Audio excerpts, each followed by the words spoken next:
Sports 1140. It's time for Alan Stiles and Chris Watkins.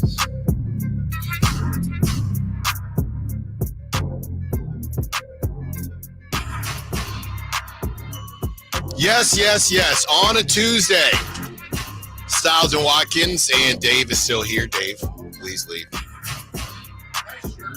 Thank you. Dave says, nice shirt. I'm wearing the shirt that he brought from overseas. I don't know what accent that was. Kyle Ledbetter behind the glass for us today yet again. And it is Tuesday, but it is Chris Watkins Friday. Chris Watkins going to enjoy some much-deserved time off the rest of the week. So we're going to have a lot of fun. We're gonna blow it out. Good. Friday on a Tuesday? Yeah, we're going to blow it out. Crumble Chris is here. I already ate some of the banana pudding and half of a cookie. So I've been trying to hold back on the coffee. So I got between that, I did have a smoothie this morning. So between that, my sugar level is out of control. No, I am juiced up right now. We got a great show coming up, and it all starts with Brandon Ayuk. We did go through. It was a great show. No, but we did go through.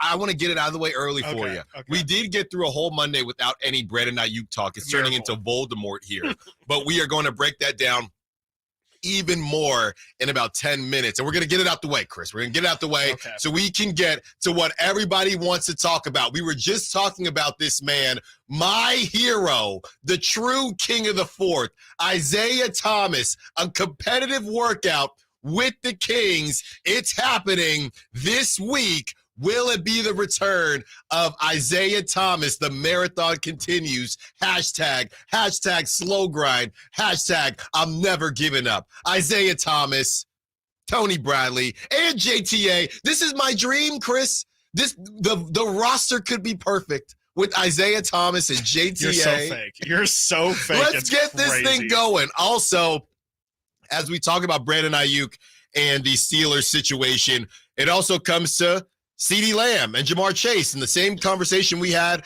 a couple years ago with the Nets and Kevin Durant and Kyrie Irving and James Harden.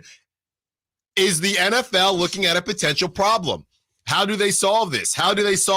We want to get to the Tua sound as well, because I think it's incredibly important, because a lot of people learn in different ways. And if you're an athlete, you have coaches that are supposed to read what you need. Some coaches back in the day, they don't give a dang about what you need. No. This is how things go. So I do think that the Tua conversation is an interesting one, just from the landscape of, should these coaches be able to adapt, or should players adapt to you? Chris Watkins, you have the floor. How are you feeling on your Friday? Great for a Friday, or for, I guess I don't want to confuse. It's for the Tuesday. It feels great. It is my Friday. I'm excited. Dave's just trying to hook me up with a vacation spot. So, that's right. We'll see how the week ends up going for me. But I feel like I'm leaving it in good hands with you, and then potentially Kyle. Simone might roll through this week. We know Nate's out of town, so I'm feeling good and really excited actually to get this show going. And I think we're gonna have a lot of fun after we talk about Brandon Ayuk. Well, I will say this, and he's not here to defend himself, so maybe we'll bring it back up next week. But I gotta wear some of this as well, because I didn't call Nate on it. Sometimes in the midst of the whole the show that's going on, my mind isn't exactly where it is when we're talking about certain nuances. Yeah. And you said that you decided, for whatever reason, to cook up a map. After I don't know why, but yesterday for about 15 minutes, I was just looking through and sometimes Apple that's Maps. good. Sometimes that's good. Very informative. That's good to do. I did it earlier in my life. And basically, you saw something that you felt like, wow, how did we let Nate get away with this? Yeah. Obviously, being the Bay Area guy, I felt like a responsibility was on me, but like I said, I'm getting ready for what we're about to talk about next, and Nate's just going and going and going. And basically, you learned that Nate's take of Santa Clara not being part of the Bay Area, but San Jose being part of the Bay Area, one of the most asinine takes. I mean, that might be top 5. I think it's top 5, and it's definitely not 5. It's definitely not 4. It might be 3, but I'm pretty sure it's 2 or 1. I mean, it's just ridiculous. I mean, it's as simple as just saying brother, look at a map. Yeah. Just like, we don't need to go on and, the whole debate of, what is and what isn't the Bay, what constitutes it being the Bay and what doesn't. It's just look at a map, brother, for that one. And Nate definitely, we'll have to at least tell him because, it's not productive to just bash on him. It's good to be educational and informative. And so we're going to try and put our young naive friend Nate on game of this thing called maps. Yeah, I hope he knows where he is now. He's in Florida now, so hopefully he Tampa, understands. Florida. Up north. Yes, up north. Up north. It could be cold up there, so he's got to be careful. So we'll have some fun with Nate when he gets back. But we had to say, hey, if any Bay Area people are listening or just people that understand the area, in general, I let that one slide. Chris found it. And we had to correct that. Yeah. Now, speaking of letting things slide, YouTube TV has let something slide for far too long, and they're finally going to correct it. Before I moved out here, Chris, I actually met someone, and it was essentially around this time. And this person, we had met. We both had kids, and we were just kind of chatting. Oh, what do you do for work? What do you do for work? And he said he worked at YouTube. And he told me, yes, awesome. right. Was the Bay Area, man. Nothing makes you feel worse than okay, no. Where do you work? Small little startup. Yeah, let's talk about fine, you. Yeah, and YouTube sounds great. He asked me, as everybody is complaining about the NFL ticket prices, which are ridiculous, by the way. It's insane. I got hit. New figures came out today. I got hit. I did not get hit for the 600. I got hit for less than that. I think because I've had it since it was DirecTV. Right. But some of these numbers, it's $600 something for NFL ticket, and add another 100 to add the red zone. So you're looking at basically $1,000 to watch everything. And I did have somebody chime in and say, man, I wish you could just pay for your team. Yes, but they're not going to do that. No. As long as people pay the higher price, they're not going to do that. Now, if those numbers start to drop, maybe. But back to this guy that I was talking to in the Bay that worked at YouTube, he asked, do you watch sports on YouTube? And I said, well, funny you say that. You at YouTube, but I'm out here doing this sports thing, you know what I mean? And I said, you know what? One thing that kind of ticks me off about it is when you guys have the 4 different screens, the multi-view, you can't pick. Yeah. And what did he say? It's honestly the dumbest thing ever. I don't know why they even cleared it without being able to do it. And what did he say? We're working on it. Hang tight. That was, Chris, that was basically a year ago. Yeah. And here we are a year later, and YouTube is finally launching the ability to choose which games you want to watch. So we have you to thank for really pushing it over the line. Forward. Yeah, you but pushed I want this thing I want this thing to evolve. I want to be able to do not just games. I want to watch the Raiders on one screen, the Niners on the other, Law and Order, SVU on the bottom, and Diners, Drivers, and Dives on the bottom right. Why not? When is that coming? When is that coming? That's what I want. But that is really the future of television. At that point, you don't really need to have your man cave and have 3 TVs, one on the game, one on Law and Order, one on the other game, or anything like that. Just split it up. Like, we have one TV, we have the capability of doing it.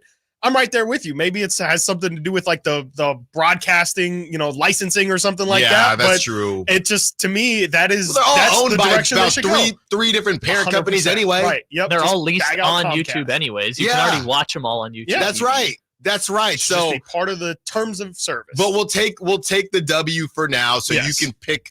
And I don't know if they're going to do this for college football too. I know a lot of people would love that, but as far as NFL is concerned, with the NFL ticket, you can customize which games you want to watch, which I think we can all say thank you. Yeah, because they would do it on purpose. There's only certain ones that would include red zone as the 4 too. Exactly, and it was always the worst games. It's like they were doing it on purpose. I really don't want to watch Tennessee versus Jacksonville. Exactly. But I really need to watch red zone. Right. There's like 4 other games. And then once the Texans got hot, they would throw the Texans on with the Falcons and the Saints. And they just, I don't want to watch that. No, it doesn't make any NFL sense. Red Zone has gotten better about that over the years. The Scott Hansen broadcast will if this is a bad game, we're just going to phase it out completely. Pretend it's not happening. Yeah. So that's great stuff from YouTube TV. Yeah. Like we said, we're going to get into the Brandon Ayuk contract situation and the Steelers not bagging him out as much as maybe we all thought. And by the way,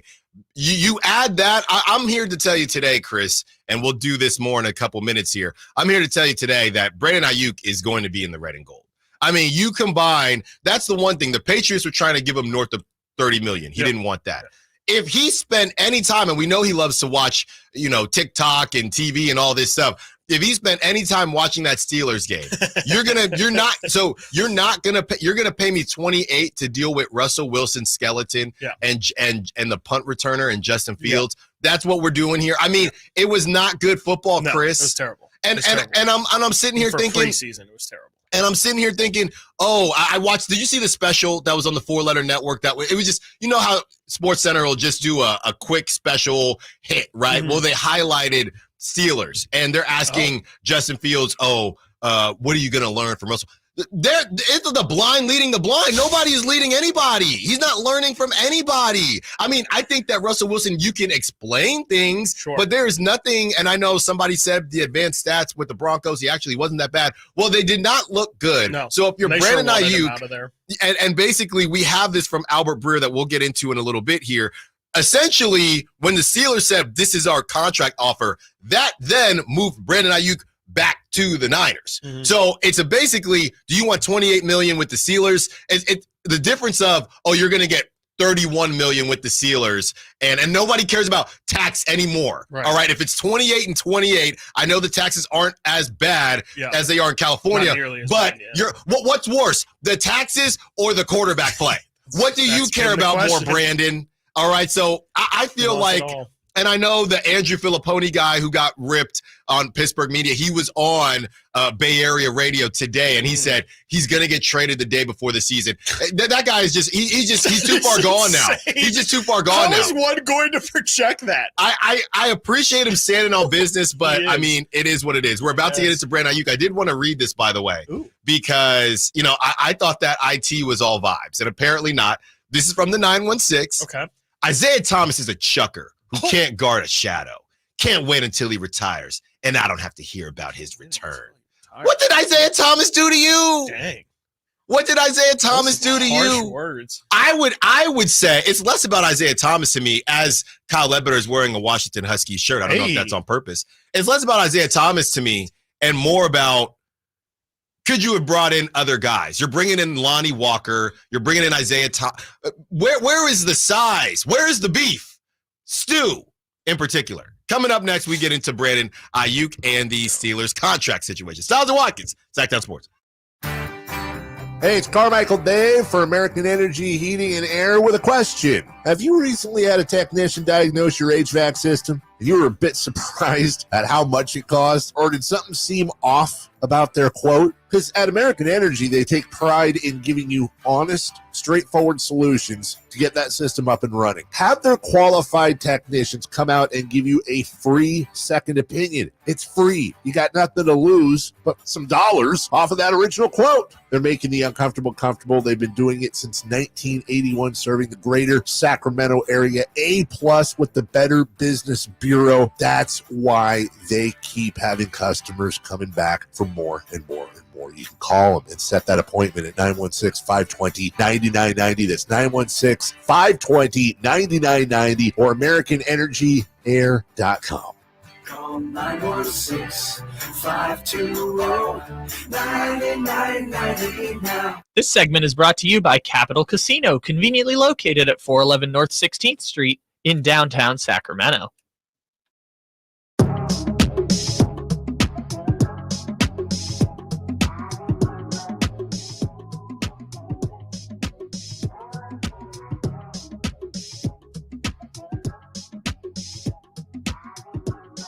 Your flagship station for the Beam Team, Sacktown Sports.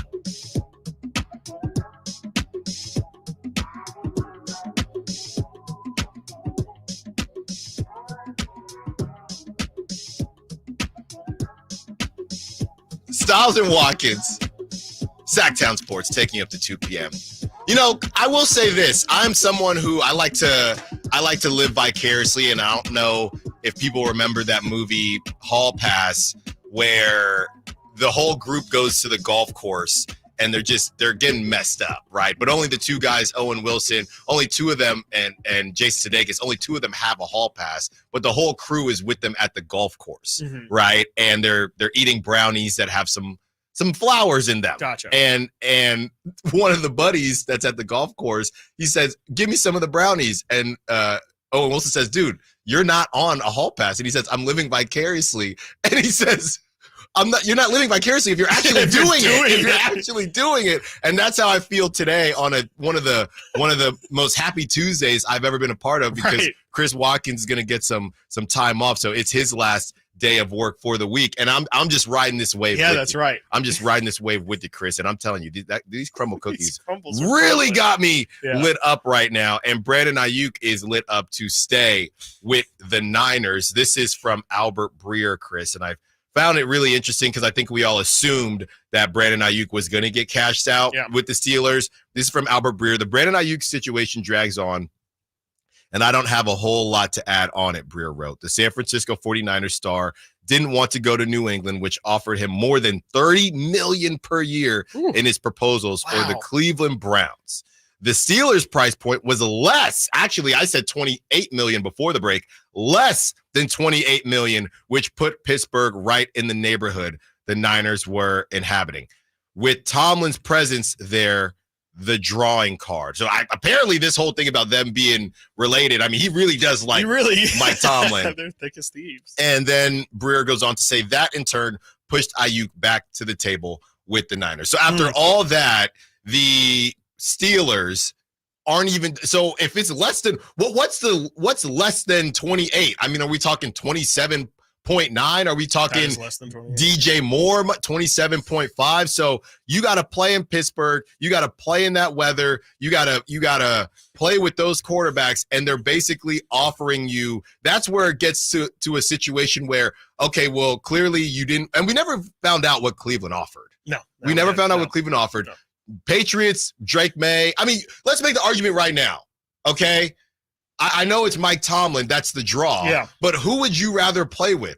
Russell, and I know he's a young quarterback, Russell Wilson and Justin Fields, and I know the Steelers' defense is legit. Mike Tomlin. You probably are going to pick the Steelers, but if you're picking the Steelers at 27.5 or 27.9 or the Patriots at 30 plus with Drake May, who, I mean, he's actually done some things this preseason. What do you want? Brandon Ayuk, you know, everybody jokes when you're talking to your significant other, what do you want to eat? That's Brandon Ayuk. What do you want? That's been the question, right? I mean, I know what he wants. He wants $30 million with the Niners. It all. He wants $30 million with the Niners, and you're not getting that. He's not getting it. No, he's not. So now what do you want? I mean, to answer your question there, I would definitely take the Patriots situation. I mean, I don't see why you would be afraid to bet on a guy like Drake May. I mean, third pick in the draft, there's a lot of pedigree there that says that he at least is as good of a bet as any. I mean, maybe not as much as Caleb or Jaden Daniels, but you know, there's not really reason to have hesitancy about going to join that New England situation. But you know, we've talked about it before. I think the weather does play a factor into that decision too. They're not going to pass nearly as much as a team on the West Coast like the Niners would. And, you know, I think the Steelers situation is just one that he, for whatever reason, was more willing to be in a bad situation, possibly for a little less money with Pittsburgh. That's the part I don't understand. It's just what exactly is the allure for Pittsburgh? Because, yeah, Mike Tomlin's a great coach, but to me, that's not nearly as impactful on your situation as quarterbacks is. And if you're willing to overlook Russell Wilson and Justin Fields, you should be thrilled at the fact that, you know, a guy like Drake May is in the realm of possibility. I don't love the quarterback situation in Cleveland either, but I would think that would excite me a lot more than the situation that's going on in Pittsburgh as well. Doesn't make any sense to me. I mean, yeah, and it definitely is clear that Ayuk, in his heart of hearts, does want to be paid by the Niners. But like we said, I just don't know if that situation is ever going to fully materialize in the way he wants it to. He's going to have to sacrifice. And if this thing ends up being, oh yeah, Brandon just ended up accepting the fact that if he wanted to be on the Niners, he was going to take less money, which is where it seems like this thing is going. I'm just going to be upset. I'm sorry. Yeah. Like if this thing all comes back to square one and it was, yeah, the Niners actually bumped their offer from 26 million to 27.5. And at the end of the day, that was fine. That's going to be really infuriating for people like me. And I think that there is also a very large portion of 49er fans out there that are sick of this Ayuk situation. Now, of course, once he catches a touchdown, it'll all be forgotten. But I do think that there's a lot of Niner fans out there that are really tired of hearing this whole Ayuk back and forth situation. And I could hear a lot of people saying, why is he complaining so much? Yeah, I don't want to, I guess, overrate this thing or put it on a pedestal that we haven't seen before, but I'm trying to think off the top of my head. Everyone's going to say Le'Veon Bell, and that one is the one. Yeah. But if you eliminate Le'Veon Bell, another situation, and in a little bit here, we're going to get into the CeeDee Lambs and the Jamar Chases. But I'm trying to think of another situation that has drawn on this long, and not just drawn on, had the ups and downs and all arounds that this has had. There have been weeks where we were certain that Ayuk was gone. Yeah. There were weeks where we were certain, and right now I feel like Ayuk's going to stay. I'm trying to think of another recent situation in the NFL where something like this has happened to this level and for this long.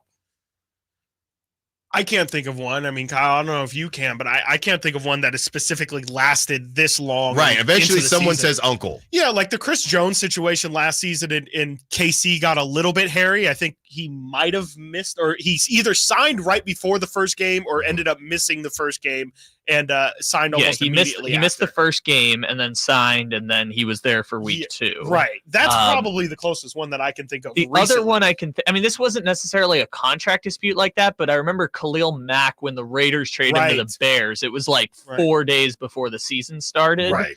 But they're few and far between in terms of examples of trades like right before, like contract disputes that play out that long and go into the season. I think Zeke had something similar with the Cowboys before they cashed him out too, but the examples are few and far between for what's happening with Ayuk. Yeah, and to your point, Alan, I don't know if there's been as much back and forth in terms of like a lot of those situations was, I don't know if he might sit out the season. It might be more of a Le'Veon Bell situation. I can't think of one where it's gone back and forth with he's going to be on the team. He's definitely getting traded.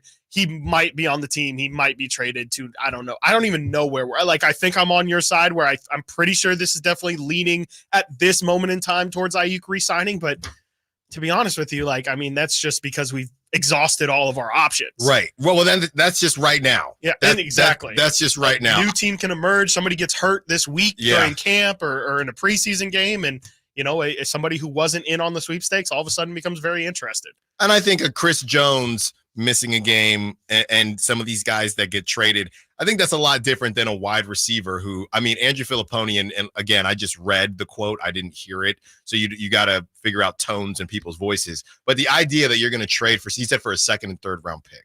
And the idea that you're going to trade for someone the day before or each day that passes, I think it's another percentage point that Brandon Ayuk is going to stay. Because you're not going to give this stuff up. Neither side. You're not going to give this stuff up if you are the Steelers, and now you have to get him into the fold. Yeah. Really, you're cooking week 1, right? Because you have to get him used to everything going on, and you have new quarterbacks. It's not even like your quarterback has been there chilling. They've never thrown a practice pass. You know, you've gone off of Kenny Two Gloves is gone, so that's a lot to handle in one season. So basically the whole season to me would essentially be cooked, and Russell Wilson don't have many seasons left. And on the other side, when you have the 49ers, whoever you bring, you want to know, am I going to have my one receiver, my 2 receiver? Who am I going to have? So I just think that every day that passes, it's just, I cannot see Brandon Ayuk getting moved. I don't think logistically it makes sense for any of the parties that are involved, but we'll see what happens. Coming up next, Brandon Ayuk's not the only one. We've talked about CeeDee Lamb and now Jamar Chase, who still has 2 years on his deal. Now he wants out. The question becomes, is the NFL approaching a problem when it comes to these wide receivers? We all know NFL is the man. We all know that NFL, they make the rules. They call the shots. This is not the NBA. But is it getting there? We'll hear from Adam Schefter and what he had to say. Is this just part of the game, or is the NFL going to have a problem? Stiles and Watkins, Sacktown Sports. Let's face it, nothing makes you look older than you really are than thinning hair. But what if you could not only increase your hair count, but promote new hair growth without surgery, without drugs with potential side effects, and without a prescription from your doctor? Well, now you can, thanks to a breakthrough new supplement called Hair Grow, provided by New Nordic, the #1 supplier of dietary supplements in Europe. Hair Grow is now available in the U.S. Only Hair Grow contains Tocogaya, a powerful antioxidant that has received a U.S. patent. Multiple clinical studies show hair grow is safe and effective in promoting new hair growth. In one study, 95% of the patients using hair grow saw increased hair count. Don't lose more time and more hair. Try hair grow today to feel and look your best. Available online at Amazon, Walmart.com, and NewNordicUSA.com, or in stores at your local CVS. Look younger and feel more confident with Hair Grow by New Nordic at NewNordicUSA.com, or in stores at your local CVS. This is the story of the one. As a facility technician installing a new welding station, he knows getting the ventilation right is critical for safety. That's why when questions arise, there's Grainger. Grainger offers detailed technical product information online at his fingertips, so it's easy to find what he needs. Because when it comes to safety, having answers means he and his people can breathe a little easier. Call, click Grainger.com, or just stop by. Grainger, for the ones who get it done. Hey everyone, it's Ted from Consumer Cellular, the guy in the orange sweater, and this is your wake-up call. If you're paying too much for wireless service, you don't have to keep having that nightmare. Consumer Cellular has the same fast, reliable coverage as the leading carriers for up to half the cost. So why keep spending more than you have to? Seriously, wake up and call 1-888-FREEDOM or visit consumercellular.com. Savings based on cost of Consumer Cellular single line 1, 5, and 10 gig data plans with unlimited talk and text compared to lowest cost single line postpaid unlimited talk, text, and data plans offered by T-Mobile and Verizon January 2024. Carmichael Dave here for Capital Casino. Sacramento summertime heat is back. And of course, Cap Casino, Sacramento's #1 poker room, wants to invite everyone to soak up some air conditioning, still with the most variety of table games in the region. And as always, the best food, best service, and the best action, conveniently located in downtown Sacramento. Capital Casino, of course, reminding everyone to please make sure you gamble responsibly. 1-800-GAMBLER. For most of the people that walk in our store, it's been an ongoing, nonstop issue, and they're finally walking into the Good Feet store. Okay, the guy that came into my store last year that has had plantar fasciitis for 30 years. I looked at him, I said, "Are you kidding me? I've been here for 14. Where have you been?" I helped relieve a problem that's plagued him for 30 years. I mean, how do you not go home and talk about that? Come to the Good Feet store now for a free fitting and test walk. Here are the top 3 reasons to get your golf clubs fitted at Hagen Oaks. First, the most knowledgeable professional fitting team in the country has been trained by every major club manufacturer. Second, Hagen Oaks has the largest inventory of golf merchandise in the area, and the club demo program is unmatched. Third, the indoor to outdoor player performance studio gives you incredibly accurate data, and you can see your ball flight. Add a 90-day club fitting guarantee, and that's more than 3 reasons. Fittings are available 7 days a week. Make yours today by calling 916-808-2531. That's 808-2531. Toyota's national sales event is on now through Labor Day weekend. It's time to keep your summer going with the new Toyota Hybrid and its incredible MPG. That means fewer fill-ups and more adventure. Choose from Toyota's 16 hybrid and electrified models, more than any other brand. And go the distance with Toyota's class-leading fuel efficiency and reliability. There's one for everybody. Hit the open road in your new Toyota Hybrid and live it up in California. Hurry in today. Toyota, let's go places.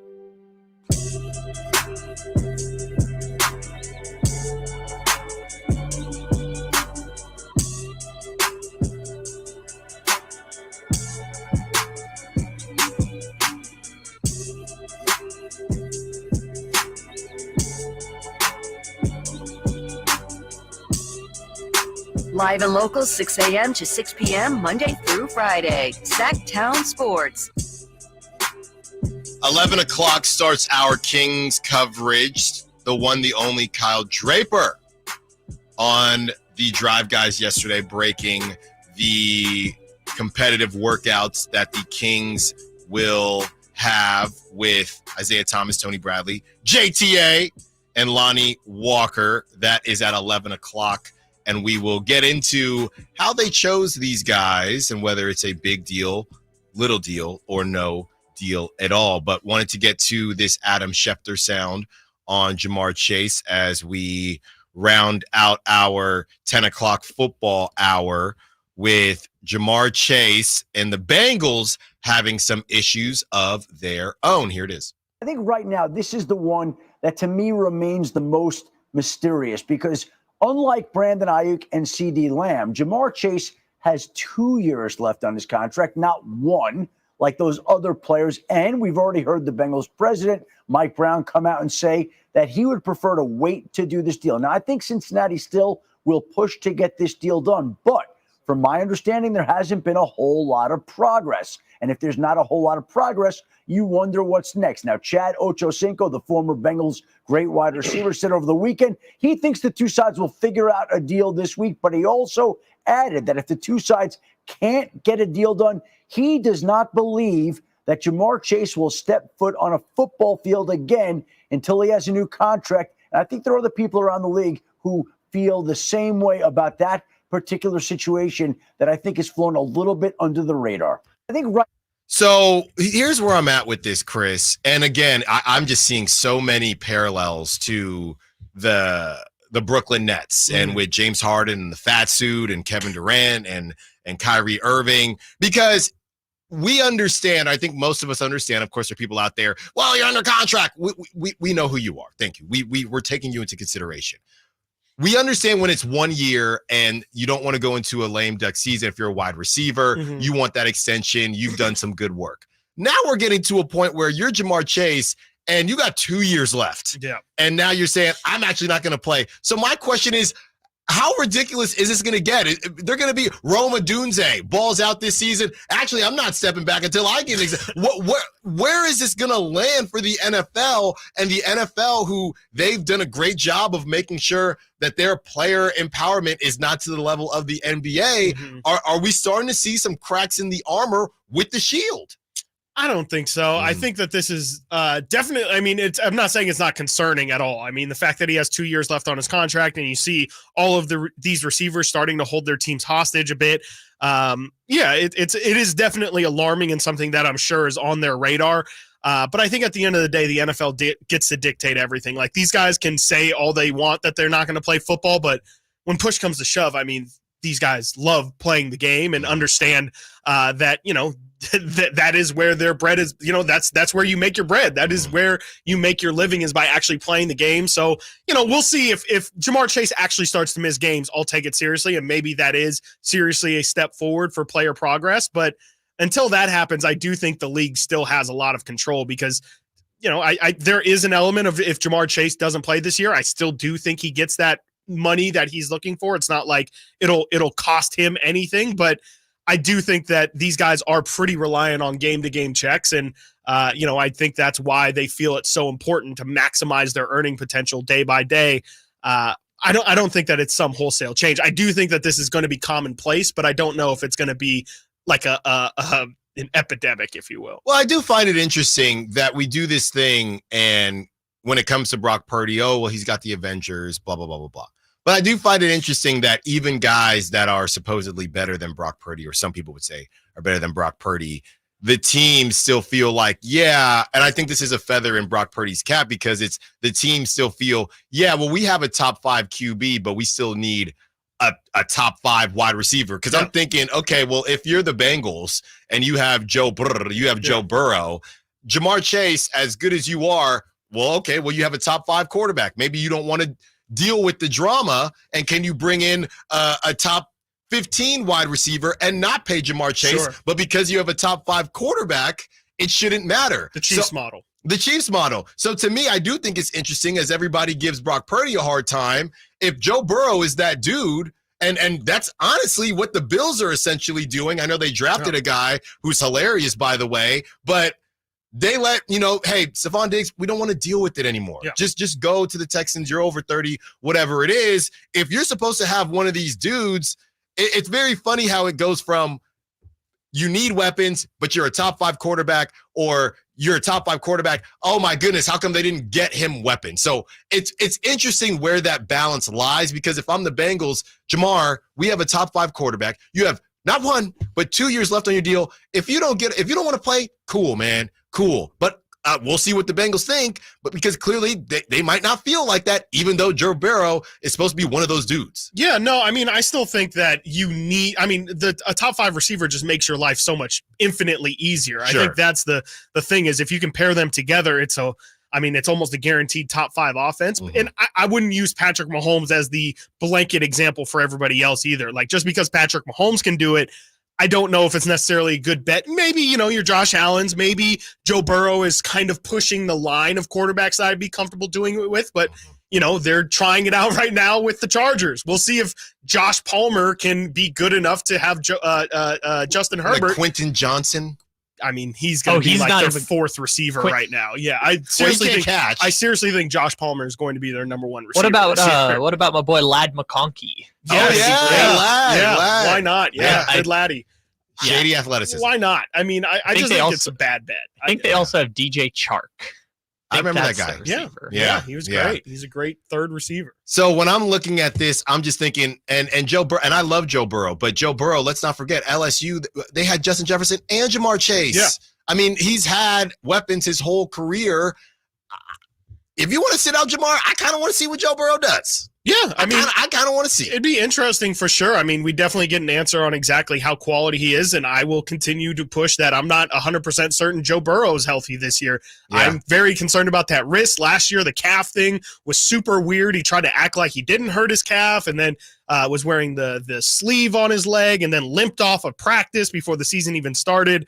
I definitely would love to see what Joe Burrow's actual quality is, because I do think he's a high-level quarterback, but is he actually somebody who separates himself from the pack, or is he without targets, to your point? Is he more so in that Justin Herbert, the middle class of top quarterbacks, I guess, the upper middle class of quarterbacks where we don't really know what a Trevor Lawrence is. We don't really know exactly what a Justin Herbert, what a Dak Prescott. Does Joe Burrow kind of fall from being one of those four guys, the Allens, the Jacksons, the Mahomes and Burrow, more so towards that backpack? I'd be interested, but also best to just never find out, honestly. No. I hear you. To me, it just made me think of Brock Purdy, because if Joe Burrow does, let's say Jamar Chase sits and Joe Burrow doesn't play as well as he's been playing, right? He does play the whole season. Let's just assume that he's healthy. What would everybody say? Well, he doesn't have Jamar. He doesn't have weapons. Well, that's fine. But why does Brock Purdy have to do it with nobody? Right? Is it that they feel like Brock Purdy has too much? I think so. I think is it just too? I think he has. What's too the much. line of? Is it I think everyone's Debo okay. and Ayuk? Yeah, I think everyone's okay with a good receiver. Because Debo's not even a top 10. You have two guys that aren't even top 10. Sure. Yeah. No, you're not wrong. You're not wrong. I don't know if it doesn't make them good. It just makes it we don't know. Isn't that kind of the thing with Tua? Is like we don't know how good Tua is, but it's because when he didn't have receivers, and Brian Flores, he stunk. But then when he got Tyreek Hill and Jalen Waddle, he was a $212 million quarterback. And belief. They had belief. Mike McDaniels believed. Sure. So does Zach Taylor believe in Jamar Chase? No, I'm saying if Tua wants to believe, that's why. But do we have belief in Jamar Chase, though? Because Jamar Chase is the reason why he's holding out is because he doesn't want Brandon Ayuk money. He wants CeeDee Lamb, Justin Jefferson money. Yes. He wants 35 mil. Yeah, the 2-year thing I think is a little overblown, too, because like Joe Burrow got cashed out with 2 years left on his deal. Sure. So Jamar Chase can come back and say, why not me? I'm just as important, if not more. Exactly. Well, then that goes to the player empowerment. Who is more important these days? I think typically it's the quarterback. I think every team is different. Yeah, every team has their own different situation. But in this situation, I do think there's a part of Jamar Chase saying, I love my boy Joe, but Joe got the number 3 pick with Joe by himself that first year. Exactly. That's how y'all got me. Right. And Joe never cooked without me.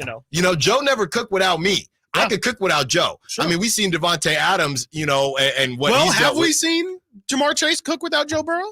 Because he sat out his senior year, right? I'm saying, okay, would you be more confident to say that? I'm that a very wide confident receiver, Jamar Chase is great individually. Right. I'm just saying I think you would be more confident saying that a 100%, wide receiver can elevate a quarterback before a quarterback could elevate a wide receiver.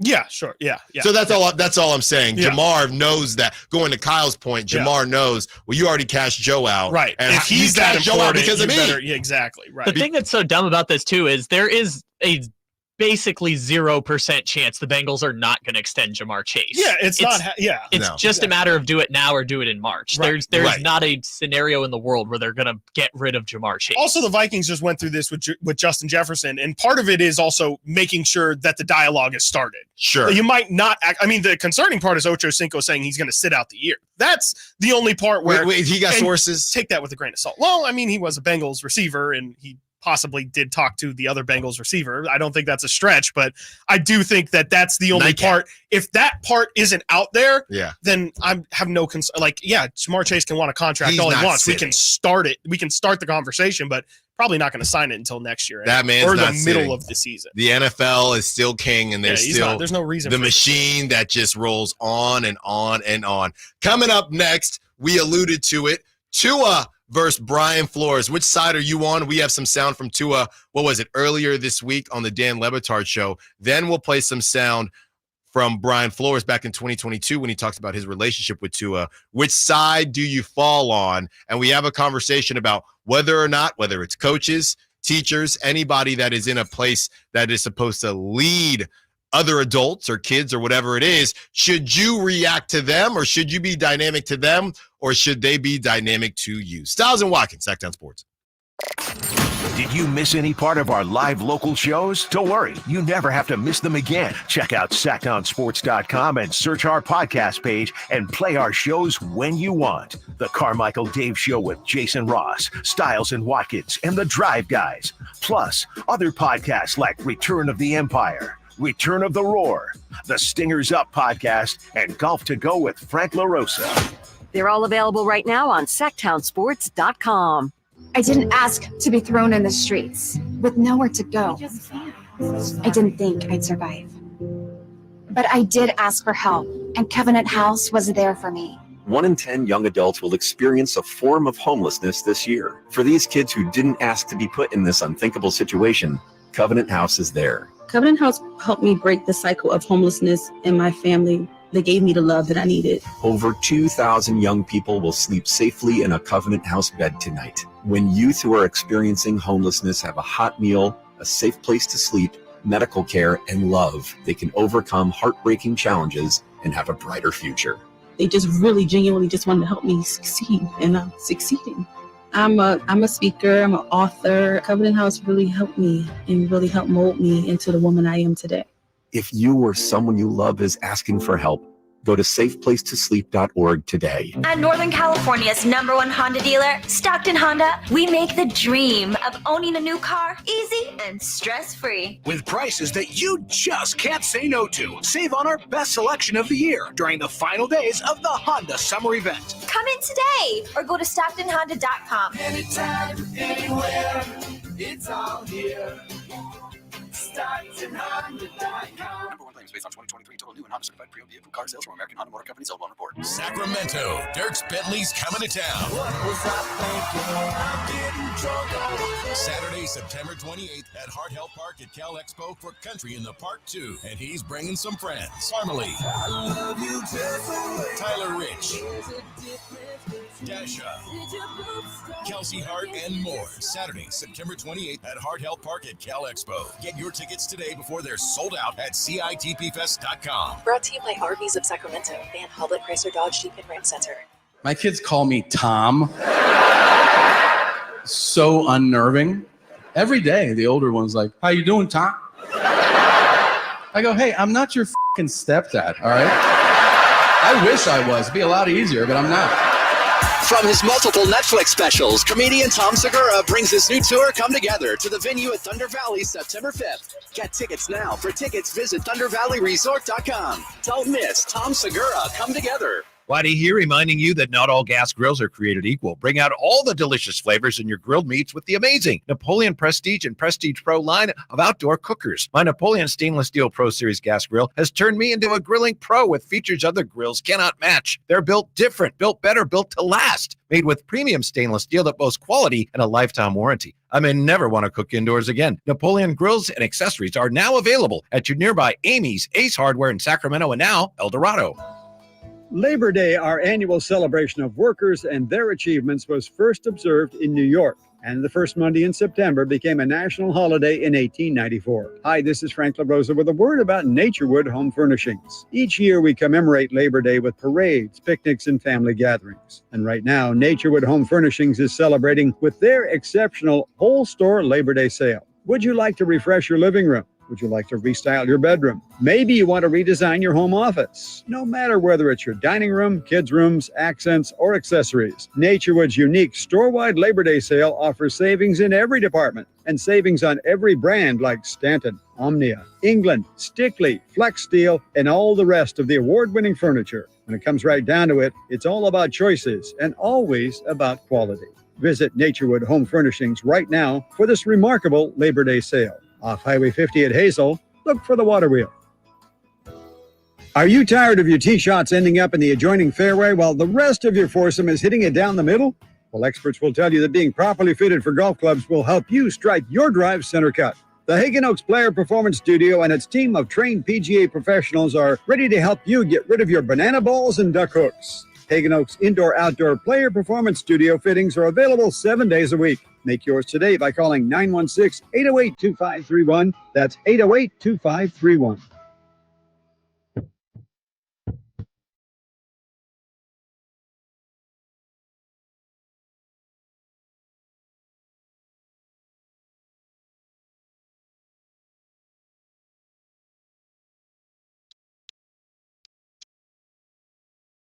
Live and local, it's Stiles and Watkins. Watch the show on youtube.com/Sacktown Sports 1140.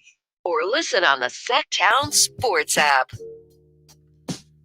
So back in our playing days, and this is the collective hour, I think you can all remember, and school as well, I think you can all remember the coaches that were a little bit tougher on you versus the coaches that were a little bit easier on you, or should I say more understanding of what either you needed or a teammate. I know personally for me, Chris, I didn't really mind getting yelled at. I think I might be the last my age range and maybe your age range with, and I know football and all the sports are different, but in general, I was kind of used to we got yelled at. Yeah. We got yelled at. We got told you stink. You could be good. You know, I got called a waste of talent before, a bunch, and it helped me. Yeah. Right. Me personally, I liked it. But some people don't like that, right? Some people need encouragement. Yeah. And I think that coaches can decide whether they want to mold themselves to that. I would love to sit down, and I know I've given him a hard time, but I would love to sit down and talk to Nick Saban. Nick Saban, he's seen so many different players, right? Not all of them can just get chewed out and be okay, right? So with that being said, Tua goes on to the Dan Le Batard show, and he talks about basically Brian Flores, and this might not be as much of a philosophy as the fact that Brian Flores just didn't really think Tua was that good. Mm-hmm. And he was stuck in a situation where he wanted to play Brian Fitzpatrick. The ownership basically said, well, you can't, right? And it didn't work out. I read something, Chris, it said that in Brian Flores' last 2 seasons, he won 19 games. Yeah. And in Mike McDaniel's, his first 2 seasons, they've won 20. Yeah. So all in all, similar. I know one person said, well, Mike McDaniel's made the playoffs, and then they came back and said, well, Mike McDaniel's made the playoffs with a worse record than what Brian Flores had. Not to get into semantics, They both have had similar tenures so far, similar 2-year stints with the Dolphins. And here is Tua talking about his time with Brian Flores. Yeah. Well, to put it in simplest terms, if you woke up every morning and I told you you suck at what you did, that you don't belong doing what you do, that you shouldn't be here, that this guy should be here, that you haven't earned this right, and then you have somebody else come in and tell you, dude, you are the best fit for this. Like, you are accurate, you are the best whatever, you are this, you are that. Like, how would it make you feel listening to one or the other? You see what I'm saying? And then you hear it, regardless of what it is, the good or the bad. And you hear it more and more. You start to actually believe that. I don't care who you are. You could be the president of the United States. You have a terrible person that's telling you things that you don't want to hear, or that you probably shouldn't be hearing. You're going to start to believe that about yourself. And so that's sort of like what ended up happening. And it was, I mean, it's basically been 2 years of training that out of not just me, but a couple of the guys as well that have been here since my rookie year all the way till now. Now let's hear from Brian Flores back in 2022 when he was asked about Tua's relationship with him. This is an interesting topic because it wasn't strained. We had a good relationship. It was a player-coach relationship. And I think in a relationship like that, the coach challenges the player. And oftentimes the player challenges the coach. And I think there was a great deal of respect between the two of us. So you hear these crazy this narrative that's out there. But this is a young man who works, who developed and got better over 2 years. And, I think he's got a bright future. So I think to me, what this says is there was a disconnect, clearly. I also want to add real quick at the end of that audio, very important. He says, go ask Tua. You want to hear about our relationship? Go ask Tua. And that was again in 2022.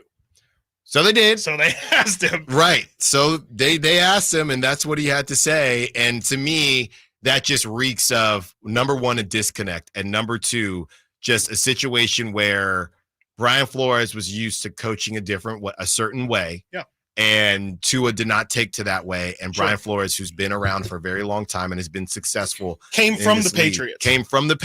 The Patriot way. Yes, defensive. I don't know if he was their coordinator, but he might have been their DB's coach. And somebody also said, just think, he was around maybe, and I hate using this term, but it does kind of fit here. He was around the most alpha of alphas ever in Tom Brady. So he's thinking, Belichick, too. And if you told Tom Brady to get drafted that late out of Michigan, and hey, you're not gonna do this, you're not gonna do that.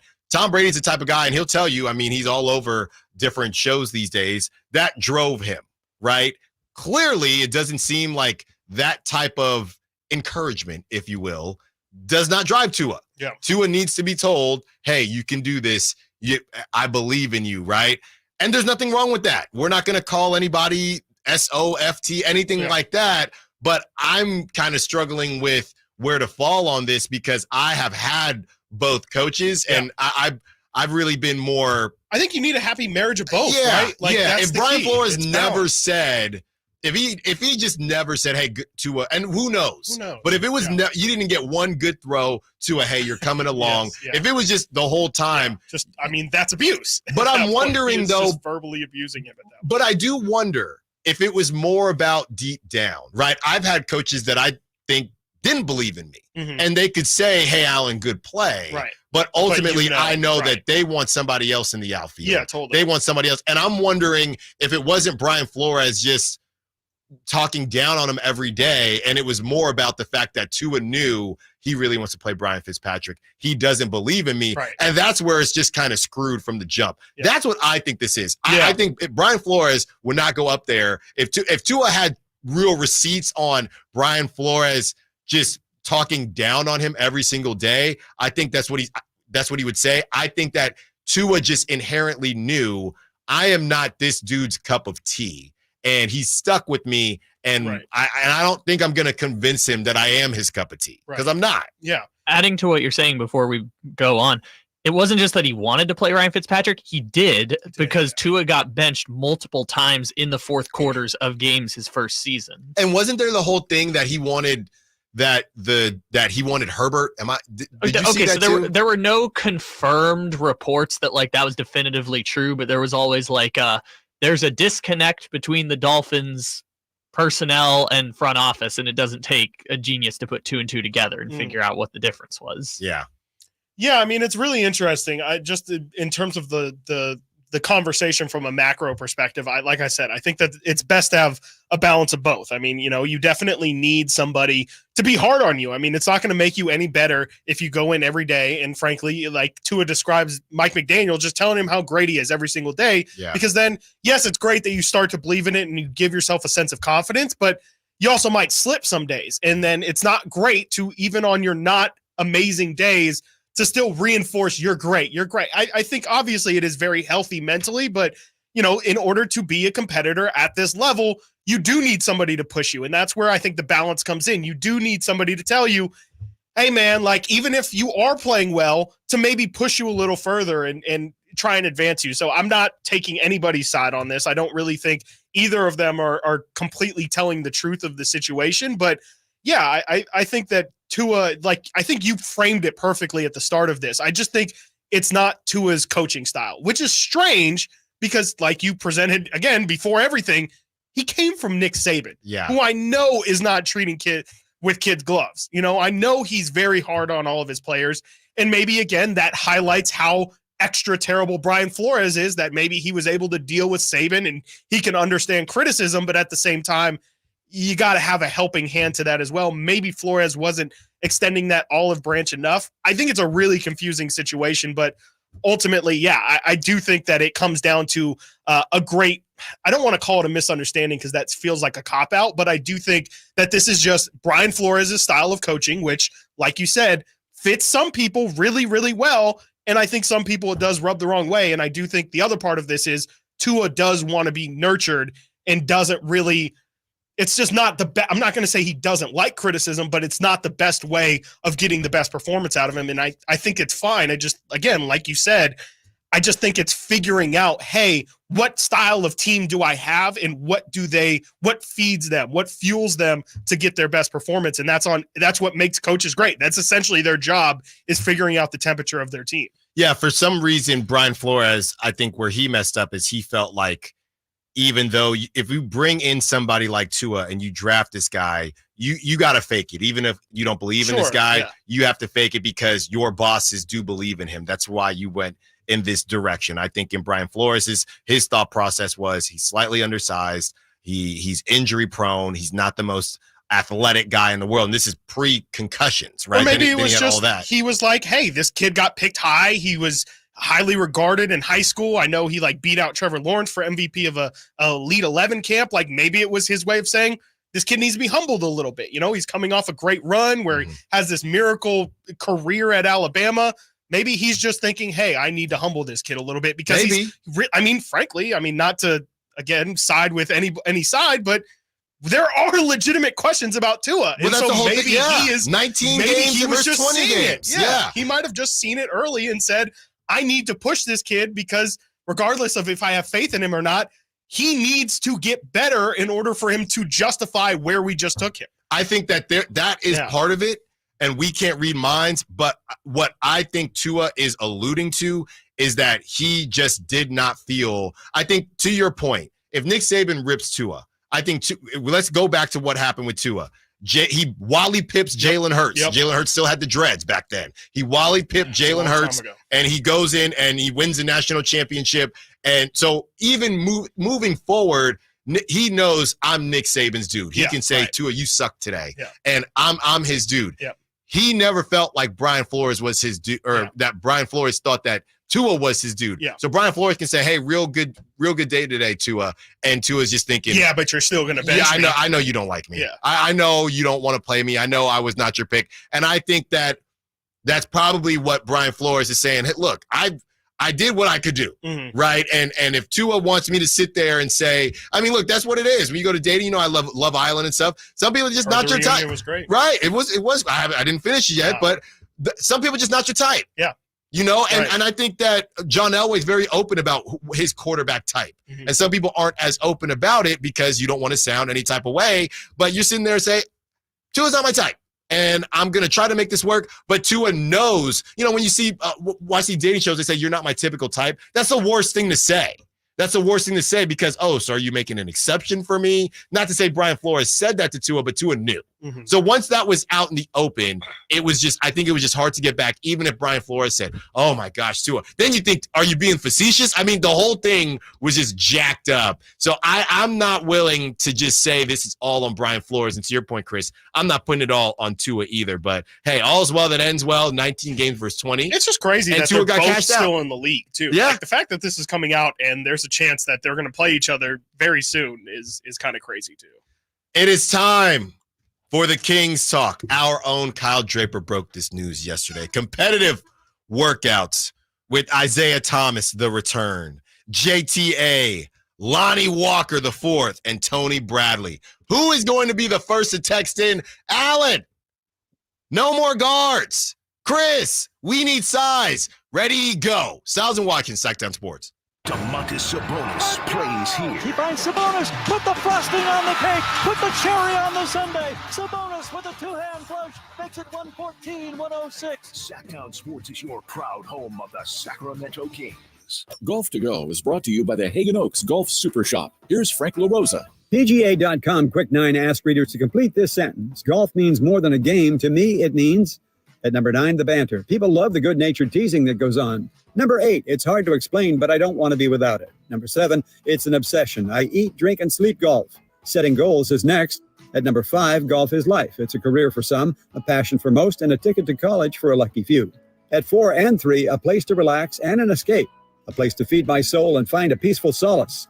At number 2, a place to learn about ourselves and others. You'll learn more in 4 hours on a golf course than almost anywhere else. Number 1, a few priceless hours to spend with friends and loved ones. Responses included time with my dad, time with my husband or wife, time with my closest friends. It's hard to beat the company you share around with. So what do you think? Why is golf more than just a game to you? Finish this sentence. To me, golf means... I'll let you think about that. That to go. I'm Frank LaRosa. This is the story of the one. As a facility technician installing a new welding station, he knows getting the ventilation right is critical for safety. That's why when questions arise, there's Grainger. Grainger offers detailed technical product information online at his fingertips, so it's easy to find what he needs. Because when it comes to safety, having answers means he and his people can breathe a little easier. Call, click Grainger.com, or just stop by. Grainger, for the ones who get it done.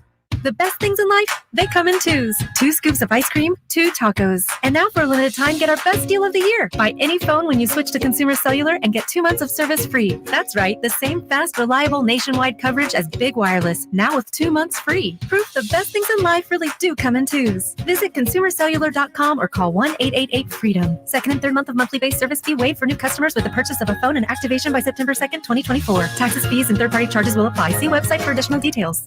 Bing Maloney Golf Course is 27 holes of high-flying public fun, and Bing Maloney's a classic design for golfers of all abilities. Bing Maloney's lighted driving range is a great place to learn and practice this summer under the covered hitting stations. The range also offers a practice putting green and outdoor furniture to relax with friends. Enjoy tasty beverages or comfort food from Maloney's Grill. The Association of Golf Merchandisers has named Bing Maloney a top 100 golf shop. For tee times, visit bingmaloney.com. It's Sacramento Golf's great value course.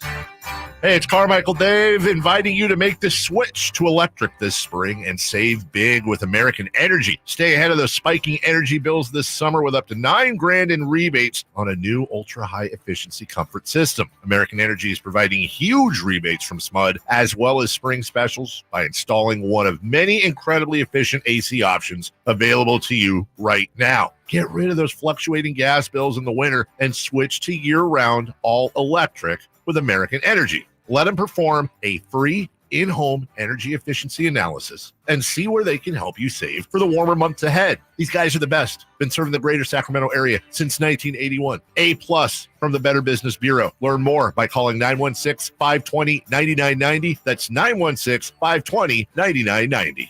Call 916-520-9990 now. Hey, this is Greg Pop-Up. Are you working through a major insurance claim? Sunpoint Public Adjusters can help. Sunpoint prepares, presents, and negotiates your claim with the insurance company, working only for you, making sure you get everything you're entitled to, not what just some adjuster working for an insurance company thinks you should get. Call Sunpoint today at 888-247-7865 or contact us at sunpoint.us. Sunpoint Public Adjusters, the gold standard in public adjusting. License number 2N14884. Shop Folsom Lake Kia for special offers right now. I'm Coach Doug Christie urging you to visit my friends at Folsom Lake Kia and save big on your next new or certified pre-owned vehicle right now. Visit FolsomLakeKia.com. KHTKAM Sacramento, KYMX HD2 Sacramento. From the Power Business Technology Toshiba Studios, your flagship station for the Beam Team. Should we light the beam? Light the beam, baby.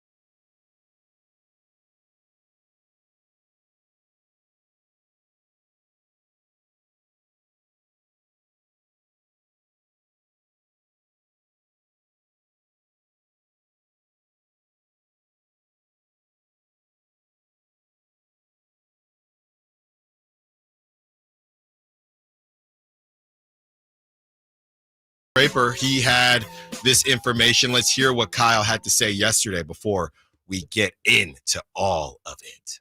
I'm ready for my guys to get back. I'm ready for this season to begin. I was over at Phenom and Doko, the sneaker store. Shout out to them. I had to get laced up, got some new drip for the season, some new sneakers I'm going to be unveiling once the season began. And typically, August is like quiet time in the NBA. Guys go on vacation, stuff like that. But I know our guys are coming back to SAC, starting to begin, some workouts. And I got word of some of the guys that they're working out with in the gym. And usually I wouldn't bring this up because you hear, all right, they got this guy. But these are some pretty big names, that they're including in their pickup runs, really just working out. I don't know about trying them out or anything like that, but these are pickup runs, stay in condition. And this is a Kings they're organizing? Yeah, Kings, some of the players are back from their vacations or whatever. They're in the gym right now. And I bring this up because these names were so interesting. Tony Bradley. Okay. Juan Toscano Anderson. JTA. Lonnie Walker. Ooh. Isaiah Thomas. Nice. The pizza guy, Jay, is working. Kyle Draper.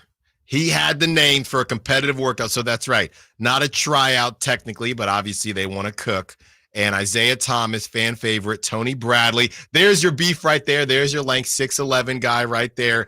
JTA, who spent some time with the Kings last season, and Lonnie Walker. Chris, you saw this news. You thought, I could probably guess what you thought. What did I think? No. I'm going to let you say it. Well, that's no fun. You're going to say, well, okay, fine. We'll do it. If I said big deal, little deal, no deal, you'd really want to say no deal, but you'd probably say little deal. I will say it's no deal. How about that? How about that for you? It's cool. I mean, it's really, really cool. And I'm not saying no deal in the sense of there will be no deal that comes of this. It's very well might happen that Isaiah Thomas, Lonnie Walker, but frankly, I mean, just none of these guys are really impact players. Like we saw Juan Toscano Anderson like last year get some run. Well, no. Hold on. JTA. He single-handed. He was the greatest KD 13 seconds stopper. Ever the seen. KD stopper. And they didn't beat the Suns a lot. No. Okay, so one of the wins that they did get Can't forget was because of JTA. Now continue. I can't forget it. No. It's a very, very important contextual nugget to throw in there. I can't say he's not impactful when, he definitely impacted a win for the Kings last year. It's just all these guys are end of the rotation type guys. I think it's great that they are still working guys out. Even though Drapes kind of said there, it's not really even a workout, which again, I would say, or like a team sanctioned, hey, we are trying to sign these guys. And to be honest with you, I don't really know the difference because I've never heard, Sean Cunningham also reported some stuff, pretty much this exactly, and called it a competitive workout in quotes. Right. Don't really know what to do with that information. Like, I don't really know if this is it. The way Kyle's framing it there definitely sounds like it's not team sanctioned or anything like that. It is just simply, hey, we want to get our guys some run. And I think that's also really just an interesting thing because I don't think I've ever heard anybody bringing in or having in, I won't even say bringing in, having in ex-pros to kind of work out in team facilities with the thought of, hey, this is getting our rostered guys ready for the season. Of course, it's great practice, and I'm sure these guys, it gets them in front of a GM or at least in an NBA building, so it makes sense from all sides. But just a really interesting story. And yeah, I probably wouldn't expect any of these guys to get actual contracts. Maybe a Lonnie Walker, maybe a JTA, maybe an Isaiah Thomas gets a training camp invite, but I don't think much is going to come from this. And if it does, I think JTA and Lonnie Walker are probably the names to look at just because Tony Bradley, with the signing of Orlando Robinson, not quite sure where Tony Bradley's minutes would come. Isaiah Thomas, like that's really a question mark of, he's obviously not starting. He's not going to play, I wouldn't think, over Jordan McLaughlin. I would think that Isaiah might just be a really great locker room guy and somebody to kind of teach. Not that this Kings team is extra young either, but maybe just to kind of teach them a level of professionalism. You lose HB in the locker room. Of course, DeMar is a fantastic locker room presence, but you can never have too many good locker room guys, I guess. I love Isaiah Thomas. I really and do. I feel bad for just kind of describing him at this point in his career as just a locker room guy, but I do think that's kind of what he is. I mean, he was with the Suns last season. He didn't really get any. A lot of people last right, season. but what? Well, no, but he actually got on the roster and was on the roster as they, got towards the end of the season. I just think that the Kings, they can't afford. I think there's certain teams out there that can afford to use a spot on Isaiah Thomas. I just don't think the Kings can afford to. You're still trying to figure out what rotation you're going to have. Every roster spot is so incredibly important. And I love Isaiah Thomas. I can't say it enough. He is the epitome of when we're talking to Scott Moak or whoever it is, and the whole running joke of, oh, that's one of that Alan, that's your type of guy. Isaiah Thomas is the epitome of my type of guy. I mean, he's left-handed. Okay. He's right there. Yep. He's right there. He's the Zonts United. Yep. Okay. But he's turning 36 in February. He's 35 years old now. And I just don't think the Kings, I can't sit here and be upset or not understand the Devin Carter pick. Sure. All right. Or Jordan McLaughlin, any of these guards, and then say, because I like Isaiah Thomas, bring him in. Right. At least I could say JTA gives you some type of wing depth. Yeah. I can't say that for Isaiah Thomas. So, and I don't even know, Chris, at this point, I'm sure the only reason this is in the news for us is because it's the Kings. I'm sure this is what Isaiah Thomas does every season. I'm sure he has a couple workouts that he does, and he hopes to get picked up. This probably won't be the last one for him. Yeah. But, I love the idea of it. But in reality, there's no way I can, and I'm going to say be okay with it, but there's no way I would be excited from the standpoint of this is going to help our job. When we sit down here from 10 a.m., 2 p.m., we're talking about the Kings. We're talking about getting the Kings to compete. Yes. And I don't think that Isaiah Thomas helps the Kings not compete. Like you said, we're not talking about the Blazers or some extremely young team. These dudes, most of them are in their prime. They've been around the block. I mean, Keegan's the oldest 24-year-old we've ever met. Exactly. So the Kings are the last team that needs somebody to reel them in. Go over to the. We actually need the opposite. Exactly. Loosen up. Go loosen up. So I love Isaiah Thomas. Love what he did. Obviously, we know the story with his sister passing away. Yeah. We understand all of that. But from a basketball standpoint, not a needle mover for me. Yeah, definitely not. I think I will say, though, just to live in the world and just to kind of talk about it, because I do think like Isaiah is, Whitey and Drapes are doing their best 40 Kings of all time. And it would be a great reunion, like regardless of all the other stuff. And if he does sign here and doesn't play, or does sign here and plays great or plays disappointing to others, I think it would just be a great reunion. I mean, like Isaiah, for his career to kind of go full 180 or I guess it would be full 360 at that point. For him to leave start his career first off, last pick in the draft, the whole story of everything, become a 20-point per game scorer here in Sacramento. Unfortunately, not be able to continue his career in Sacramento, and then kind of journeyman his way for a year or two, find his footing in Boston, have the amazing season he has, and then kind of fall back to, I won't even say back to reality, but unfortunately just kind of fall from the graces of where he was in just one season. It would just be great to have him kind of feel the love again. And, he's been searching more than anyone I think I've ever seen in an NBA career just for an opportunity. He really does truly just want to play basketball. And I think it would be awesome to give him that moment of getting a standing ovation in front of Golden One. He never got to play at Golden One. I just think Kings fans would treat him better than he's ever been treated. You have definitely swayed me on bringing him in a JTA stint, right, where he plays a couple games. Sure, that would even be fine. Just give him literally give him a 10-day contract. A 10-day. Give him a moment. Yes, I think the problem is, to be completely honest with you, as we've known, Isaiah Thomas, it's not going to end for him. He'll have that. Problem, he doesn't want that. And he doesn't want that. He will do that. That was cool. Yeah. But now I'm off to the Maverick. I'm trying to do something else. Yeah. It's how it should end. To me, I think you're spot on. Yeah. But as we've known Isaiah Thomas, he is not taking no for it. I mean, you talk about make someone else take the shoes off. They've been trying to pull them shoes off Isaiah Thomas for the last 5 years. But let's throw it to the phone lines. 916-339-1140. Would you welcome an Isaiah Thomas return, or has the train left the station for the king of the fourth? Also, some of the other guys that we will get into on the other side. Tony Bradley, I'm firing up his highlights right now. He played with the G League team for the Mavericks, the Texas Legends last season. Lonnie Walker. Everybody likes Lonnie Walker because of that one quarter. But what else you got? If you're going to call in talking about Lonnie Walker, you are not allowed to bring up that one quarter from a couple years ago against the Warriors. You got to bring us something else. And JTA, well, I'll argue for JTA myself. Stiles and Watkins, Sacktown Sports. On the move? Got somewhere to be? Take Sacramento Kings basketball with you. The Sacktown Sports app will let you stay connected to your passion. Never miss a moment of Sacramento Kings basketball with the Sacktown Sports app. I found out that one of my players was vaping. I brought him in and asked him, where did this stuff come from? He said, it's bigger than you think, coach. He had told me that almost everybody in my team was vaping. The next day, all the parents came in, and I said, hey, you as parents need to do your part. You guys need to figure out how, why, and when this stuff is happening, and we got to get it fixed. Coach Sanchez and his team took vaping head on. Learn how he and other Californians are beating big tobacco at undo.org.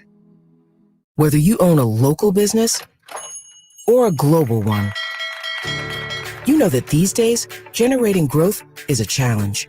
By teaming with Bank of America, you'll not just stay ahead of the curve, you'll move it.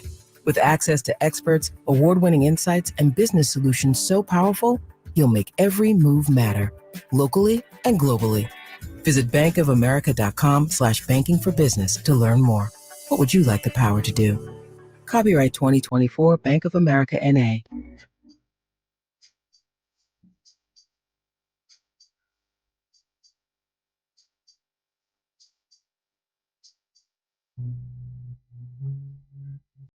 Your flagship station for the Beam Team, Sacktown Sports.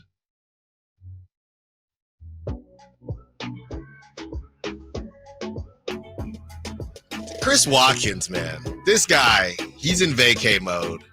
In a good way. In a good way. In a good way. He's eating crumble cookies.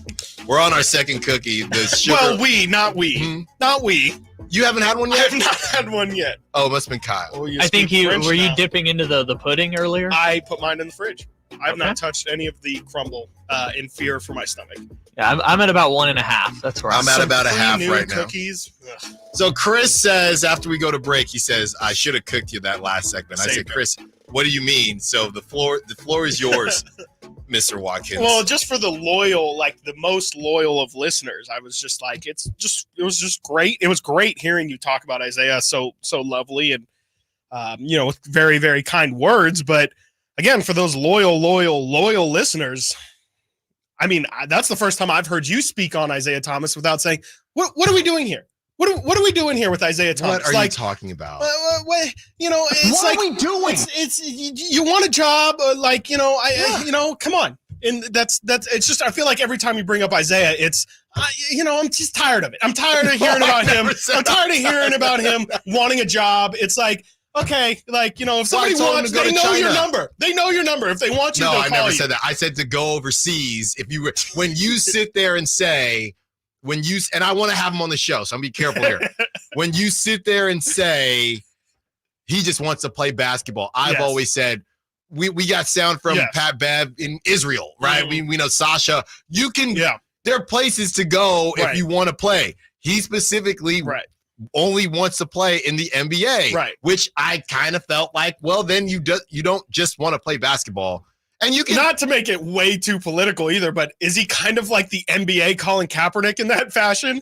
Where it's like, if you really wanted to play, there's plenty of places for you to play. But there was a meme sport going around. It was two dudes that refused to take no for an answer, and it was a picture of Isaiah Thomas and Colin Kaepernick. Really?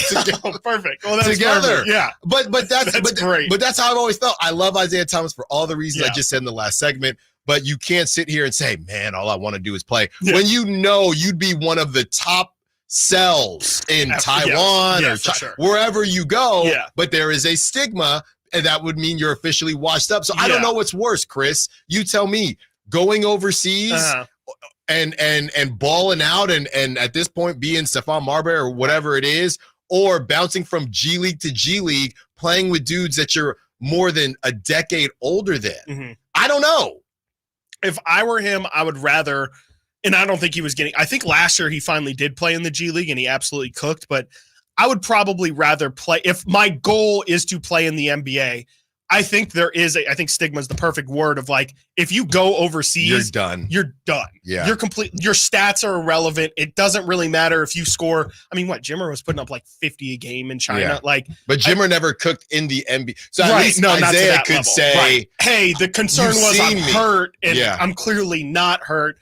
I mean, it's a really, really confusing and very specific career arc that Isaiah has had. And I do wonder, I mean, it would be great to talk with him. I hope that we can talk with him. I hope he gets a training camp invite so we can talk with him on media day because, I would love to hear his thoughts on why exactly, what do you, in Isaiah Thomas's mind, what do you think kept you out of the league for how many years here? So really, I mean, post-Boston, is it crazy that he played on the Boston Celtics in 2016-17. Since then, he was on the Cavs for that weird half season. He went to the Lakers, went to Denver, went to Washington, went to New Orleans, then split a season with the Lakers and Dallas, and then went to Charlotte, and then didn't play for a season and went to, it's just crazy. I just wonder what he thinks, if it was injury, if he thinks it was politics. I think it was his hip. I think that started it, but I think it's strange that he was just not in the league.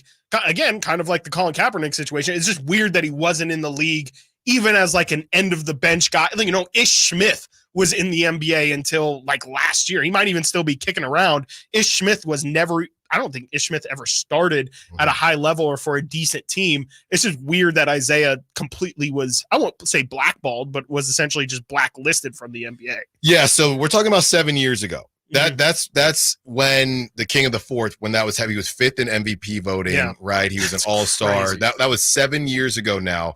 I think it's very simple, Chris. I think guys like Isaiah Thomas, he was essentially the epitome of when we talk about a designated hitter. If he wasn't scoring, that's all he could do. And I think that there was such a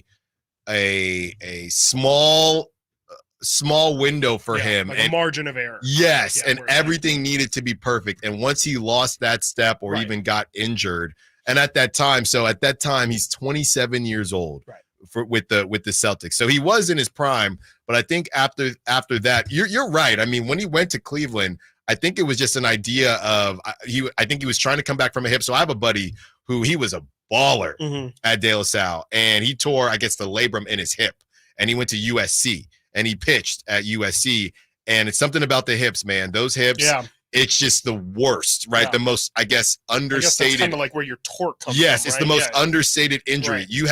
We have Kevon Looney, who, he's a completely different player. I don't think I knew he had this hip. You have Isaiah Thomas, who it definitely changed him, and by the time he came back to who he was about 30 years old. And last but not least, you got Bo Jackson. Yeah. And these are guys that their whole careers ended up in a different way. I mean, those hips are nothing to play with, man. Yeah, no, for sure. And then with Isaiah too, I mean, good on us. I think round of applause for us not bringing up until now. He's 5'9".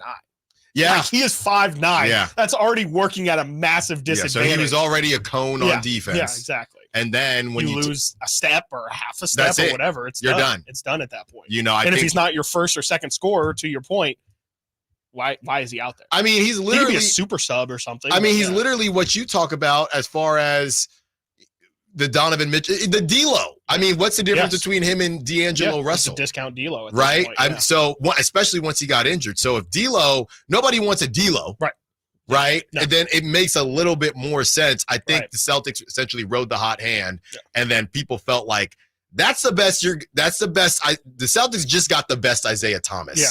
It ain't gonna get better than that as the league continues to get more wing driven, continues to get bigger. I mean, we act like Steph Curry is my size. The man is 6'3". We get excited when Steph Curry dunks. Yeah. If you see a 6'3" dude walk into the gym and he can't dunk, you're asking questions. What's going on with this man? You go. Everyone, you go get in the post and figure it out. 916-339-1140. Let's get to Lars.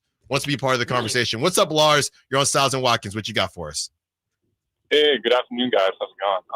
I was just thinking, Isaiah really strikes me as a guy who could benefit from expansion. So we're starting to hear that might be happening soon.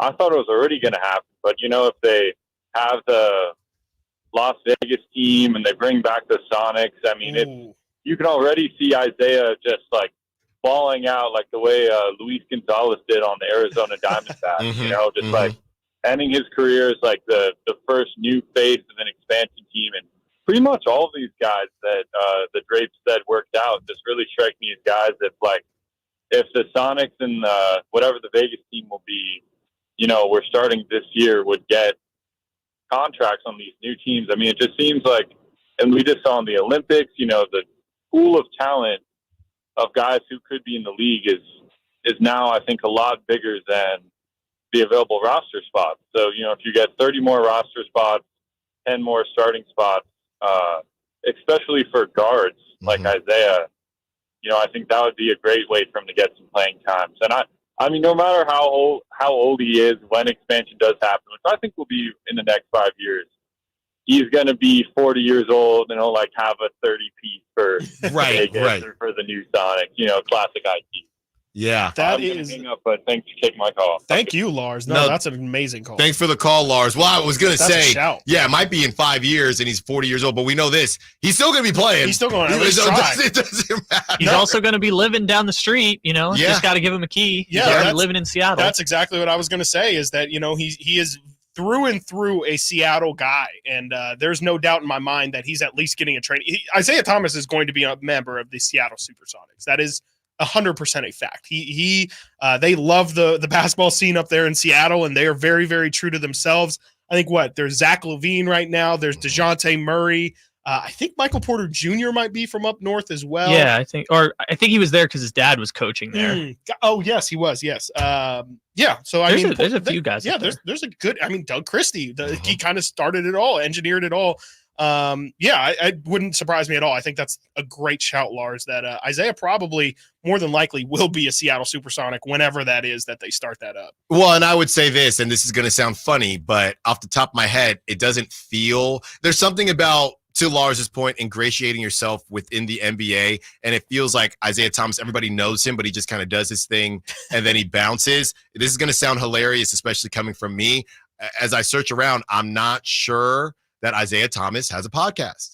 And I do think, it would help. How crazy does that sound? Yeah. But to have Kyle shaking his head, but you get a podcast, you're interviewing NBA guys every week, and they're sitting there saying, I remember when you cooked us earlier this month during a run. I'm telling you, if you want to make sure that you get that call, you'll be in the limelight. Get a podcast, IT, and I'll be your first guest. And I'll tell you, I never thought you should have went overseas. I promise you never should have done that. And that's why you didn't do it. Coming up next, CBS Sports on their YouTube, they did a podcast, and this was called Beyond the Arc. Okay, so CBS Sports, they go through the Pacific Division, and we hear a little bit for what they had to say as far as the Kings are concerned. Some of it, Chris and I agree with. Some of it we don't, but we will leave it to you as well, as the phone lines are still open, as they talk about the Kings, and they compare the Kings to a team that others would consider a championship team this upcoming season. Stiles Watkins, Sacktown Sports.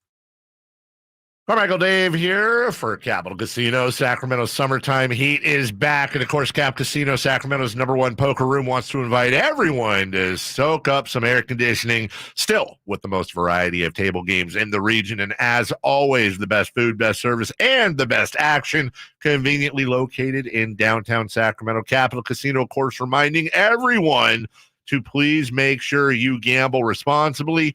1-800-GAMBLER. Sacramento, Dirks Bentley's coming to town. Saturday, September 28th at Hart Health Park at Cal Expo for Country in the Park 2. And he's bringing some friends. Harmony, Tyler Rich, Dasha, Kelsey Hart, and more. Saturday, September 28th at Hart Health Park at Cal Expo. Get your tickets today before they're sold out at CITPFest.com. Brought to you by RVs of Sacramento and Hoblet Chrysler Dodge Jeep and Ram Center. Don't miss the action as the Kings celebrate 40 years in Sacramento, with this season poised to be the most exciting one yet. It all tips off on opening night at Golden One Center on Thursday, October 24th, when the Kings take on the Timberwolves. Tickets for all games are on sale now, so be sure to get yours to see De'Aaron Fox, Domantas Sabonis, new addition DeMar DeRozan, and all of your Sacramento Kings take the court at thekings.com/tickets to secure your seat for the action. Shop Big O Tires now through August 27th and buy 3, get 1 free on 4 select in-stock Cooper, Nitto, Nexen, National, or Sumitomo brand tires with installation purchase. Big O Tires, the team you trust. Installation required. Disposal fees extra. Not valid with other offers. See Big O dealer for details. Lead generation is one of the most important aspects of any marketing campaign. Let us help you identify your target audience and market your products or services to them. Go to aimyourdigital.com today. aimyourdigital.com. Only one radio program captures the excitement of hunting and fishing as it happens. The award-winning California Sportsman with Sep Hendrickson. Only California Sportsman takes you where the action is. Live on the water, live in the blind, and live with the top pros and experts in outdoor sports. California Sportsman with Fishing Hall of Famer Sep Hendrickson is your premier destination for all things outdoors. Sep's Saturday Morning Outdoors. Ultimate Bass and California Sportsman, 5 a.m. to 8 a.m. Saturdays on Sacktown Sports 1140. When an overwhelmed injury victim calls Ashton or Price, we immediately remove their legal burden and introduce them to the very best medical care in the region. They focus on their health and we handle all the rest. When they reach the end of their medical journey and are reunited with happiness and hope, we unleash our decades of legal experience to obtain maximum compensation. We are real, local, experienced litigators and snappy dressers too. Consultation's free and there's never a fee until we win. Remember, for the best advice, don't think twice. Call Ashton and Price. I would end the day with sore feet, sore legs. The drugstore inserts that I was purchasing were really not very useful at all. I walked into the Good Feet store and the guy kind of grinned at me and said, I hear that a lot. I was living with chronic pain before going to the Good Feet store. Now I don't really have that problem. I'm able to do the things that I expect to be able to do, even at my advanced age. I feel pretty good about what's going on. Come to the Good Feet store now for a free fitting and test walk. This segment is brought to you by Capital Casino, conveniently located at 411 North 16th Street in downtown Sacramento.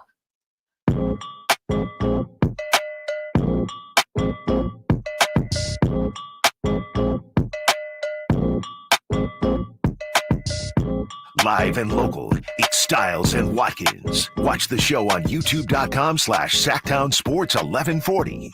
Or listen on the Sacktown Sports app. From the 916,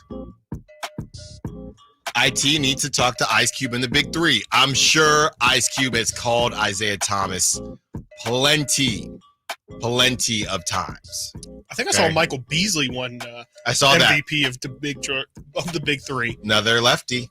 He was great, man. That fool was ridiculous in college. I don't know if he ever actually had like a substantial NBA season, but in college, I was like, this Michael Beasley guy is going to be an issue. Yeah. So 19 points per game 1 year.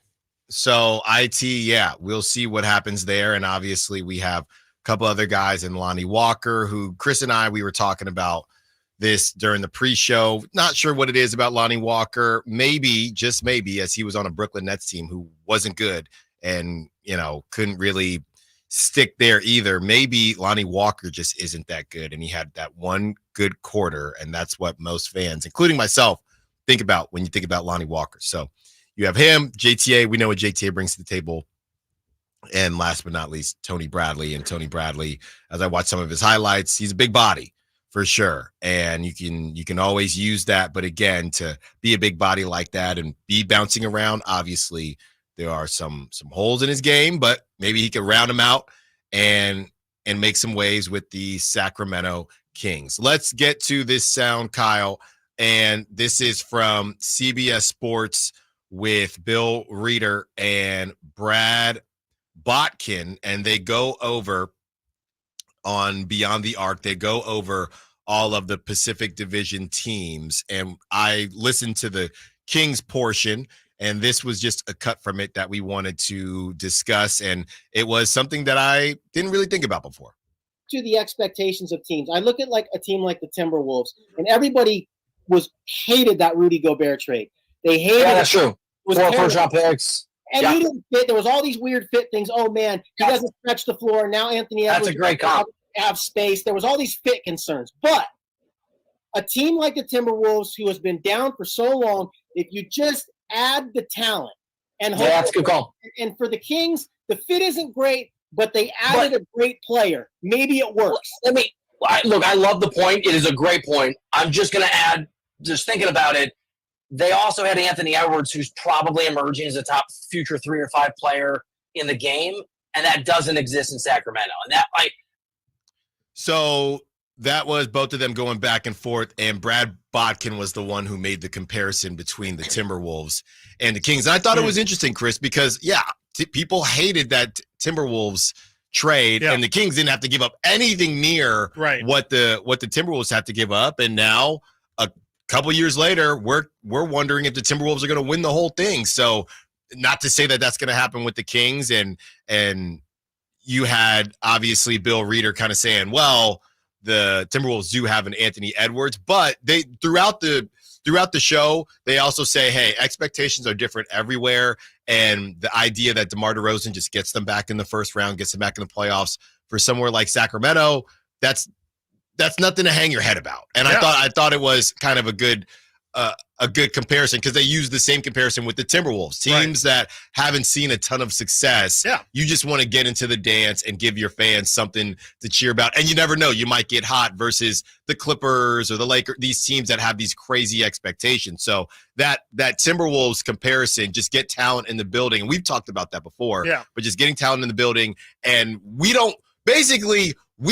as the Sacramento Kings, we can't really, and as the 4-letter network and other places talk about it, we can't really afford to worry about perfect fit. That's just not who we are. Yeah.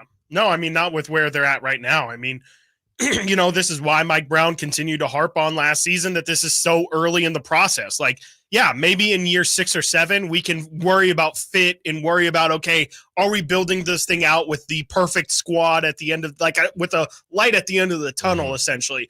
Right now, we just see the light, and we're just trying to make sure that we continue to head towards that light and not go back the way in which we came in through the tunnel. And I think that's the key difference. Is it is different expectations for different franchises. And, frankly, the Kings are at a spot where, beggars can't be choosers. We can't be out of the playoffs for all of these years and then expect once the second we get into the playoffs, well, now we have to be contending. No, sometimes it is just about continually laying down the foundation. And like you said, sometimes the year might go your way. I don't think the Pacers thought that last season was going to go that direction for them. We talked about countless different circumstances, more so in the East than the West, but there's the Dallas Mavericks example of them in that Jalen Brunson season, reaching the Western Conference Finals a little unexpectedly. Of course, there's Atlanta that did it. There's the Blazers team that did it a few years back, or at this point, it's probably like 10, 15 years back at this point. But there's been teams that unexpectedly reach further than what they anticipated at the beginning of the year. And I think that's the phase in which the Kings are at right now. Get into the playoffs, get into the tournament, figure everything out once you're there. And, if you make the first round, and get eliminated, that's an improvement on the year prior. If you make it to the second round, well, then maybe we can really start to think about those bigger picture questions. But for where we are right here, right now, the Kings just need to be a good basketball team. And that's the first and foremost thing that they need to check off their list. And we think they're there, but even now, I think there is still some doubt clearly that the Kings might not even be a guaranteed playoff team. And I think that shows that, they clearly, people still think they need to get more talent in the building. And so I don't have any problem with their analysis. I actually think it is a really good point, but I think the Kings are definitely okay with where they're at right now, understanding that this thing is going to be a long build. Yeah. And the idea that, you can just consistently be in the playoff. You don't want to just sit there and consistently be in the playoffs and not do anything. Nobody's saying that you want to do that. But at the same time, you do have to lay the groundwork. And, walk before you can crawl. And what happened? Well, what happened was, and I can't remember who it was on social media where I initially saw this, but they turned it on and they saw Bill Reeder say that the Kings don't care about defense, and he immediately turned it off.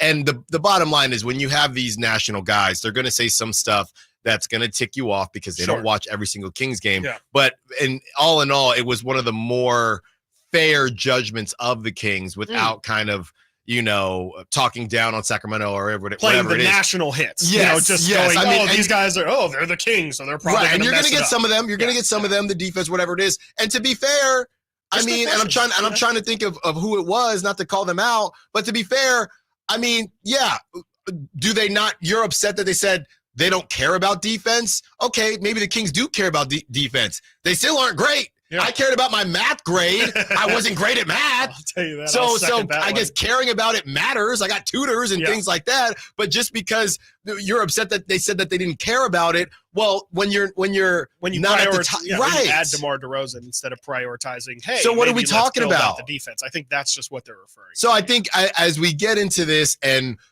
if the Kings are in the playoff race and more national people are talking about it, I think, as I'm sure your parents told you the same thing, you got to pick your battles. And I feel like Kings fans needed to decide how to pick your battles. So this person didn't go on to actually listen to the whole clip where they actually heap a decent amount of praise on the Kings because of one thing.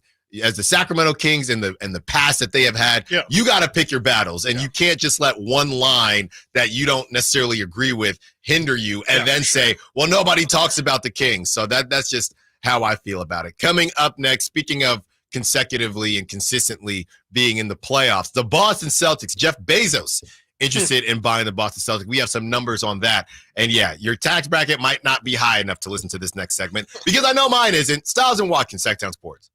Subscribe to Sacktown Sports on YouTube and watch the Carmichael Dave Show with Jason Ross, Stiles and Watkins, and the Drive Guys, live Monday through Friday from 6 to 6. Plus, view archive shows and exclusive content. Subscribe at youtube.com/Sacktown Sports.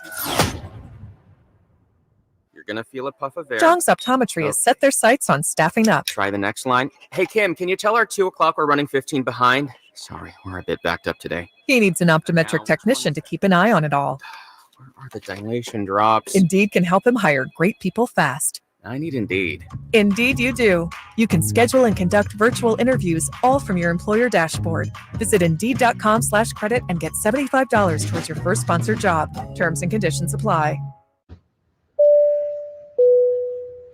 This is your captain. We are going to be experiencing some slight turbulence. Please fasten your... Oh, hold on. Just got a video of my cat. Imagine the pilot of an airplane was as confident as you are texting and driving. Seems kind of crazy when you put it like that. Visit StopTextStopWrecks.org. A message brought to you by the National Highway Traffic Safety Administration, Project Yellow Light, and the Ad Council. Mom, meet Sarah. From first-time Nana moments. Yeah, welcome to Flight 101. To annual Girls Trip moments. Your can't-miss moments are worth protecting against RSV. If you're 75 or older or 60 plus with a chronic condition like asthma, COPD, heart disease, or severe diabetes, you're at higher risk of landing in the hospital from RSV. And there are no prescription RSV treatments. Check eligibility and schedule your RSV vaccine at vaxassist.com. So where should we go next? Sponsored by Pfizer. What drives you? At 303 Car Care, we're driven to put the best detailing products in your hands. We create every formula, fill every bottle, and test every batch of 303 at our Chicago headquarters, always with quality in mind. From cleaners and coatings to our flagship aerospace protectant, you can trust that every 303 product does what the label says it's going to do. That's because 303 is driven by quality. Available at most auto retailers and Amazon. The PGA club fitters at the Hagen Oaks Player Performance Studio know that golf should be fun. They also know that players of all abilities will hit the ball farther and straighter, play better golf, shoot lower scores, and have more fun if they get fitted before they purchase golf clubs. Hagen Oaks delivers the same technology and major brands used to fit PGA and LPGA professionals. See how the game can be even more fun. Hagen Oaks Player Performance Studio fittings are available 7 days a week. Make yours today by calling 916-808-2531. That's 808-2531. I'm Ken Korak with your Green and Gold Report, brought to you by Xfinity Mobile. Connect to the most reliable 5G network nationwide. Well, the future has been on display down in Stockton, the A's affiliate in the California League. Beginning on the 10th of August, the top 4 hitters taken by the A's in this year's draft have been in the lineup. Nick Kurtz, Tommy White, Joshua Kuroda-Grauer, and Rodney Green, the outfielder from Cal. In that game, those guys combined for 10 hits, and Kurtz hit a home run. Want to save on some of the biggest names in streaming on the network made for streaming? Now through September 21st, get 150 megabit Xfinity internet for 12 months with a 1-year contract. And for just $15 a month, add the new Stream Saver that includes Peacock, Apple TV Plus, and Netflix for just $35 a month. Switch at Xfinity.com today. Restrictions apply. Requires paperless billing and auto pay to store bank account. Equipment, taxes, and fees extra. After promo, regular internet rates apply. Currently $54 a month. Actual speeds vary. Stream Saver requires Xfinity internet or TV and price subject to change. Maida Chevy saves you $12,000 off MSRP on every new half-ton Silverado LT Turbo Max. In stock after rebates. Always 5 to choose from. Labor Day savings on now at MaidaChevy.com. Together, let's drive. See dealer for details. Ends 9/3/24. Your water heater. Old, rusty, forgotten. We hardly ever even think about them until there's no hot water. Right now, get incredible rebates up to $3,000 off and financing available for as little as $40 a month. Leave it to Bonnie to crank up the heat.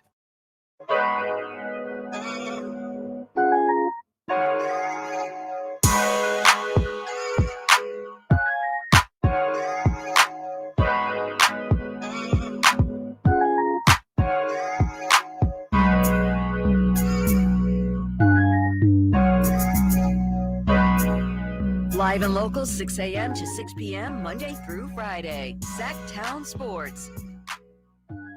From the 916, our guy Esteban, as we get into this, Jeff Bezos interested in buying the Boston Celtics. Chris has that info for us. But Esteban says, why does everyone discount that they were the 14th day as in the Kings, going back to the CBS Sports Beyond the Arc podcast? Why does everyone discount that they were the 14th best team in defense last year? Is it horrible? No. Is it great? No. But it's progress. There's room for improvement and building on the last 2 years of defense. It seems it is default for most people. Oh, the defense sucks. In reality, the whole league really doesn't play defense. From Esteban. Sure. Well, I would say that some play it better than others. Yeah, to Chris's point, and yeah, we talk about the Boston Celtics. If you want to remove them, I still think a lot of teams do play defense. I mean, the Timberwolves. I would say to Chris's point, last season. I mean, we know that Mike Brown cares about defense, but they keep doing things to go in a different direction. They care about defense, but they went and get Sasha Vezenkov. They care about defense, but then they get DeMar DeRozan. And look, there are not a lot of dudes out there that are elite two-way scorers. They did not enter the Paul George sweepstakes. Paul George had a lot of power in that situation, so we get all that. But they did go out and get a DeMar DeRozan who is way more offensive. Who's better at defense, Chris? DeMar DeRozan, and maybe it's closer than you think, DeMar DeRozan or Harrison Barnes? I have no idea. They're about the same. I would say Harrison Barnes. But the point is that if you're trying to improve on, if somebody says from the national media says they don't care about defense, and even if they are even, we know DeMar DeRozan's better on offense. So if they did quote unquote care about defense, who did they go get besides Devin Carter? Jalen McDaniels from Toronto. Jaden McDaniels, yeah, from Toronto, yeah. That would be my thought, yeah. We don't even know if he's going to play.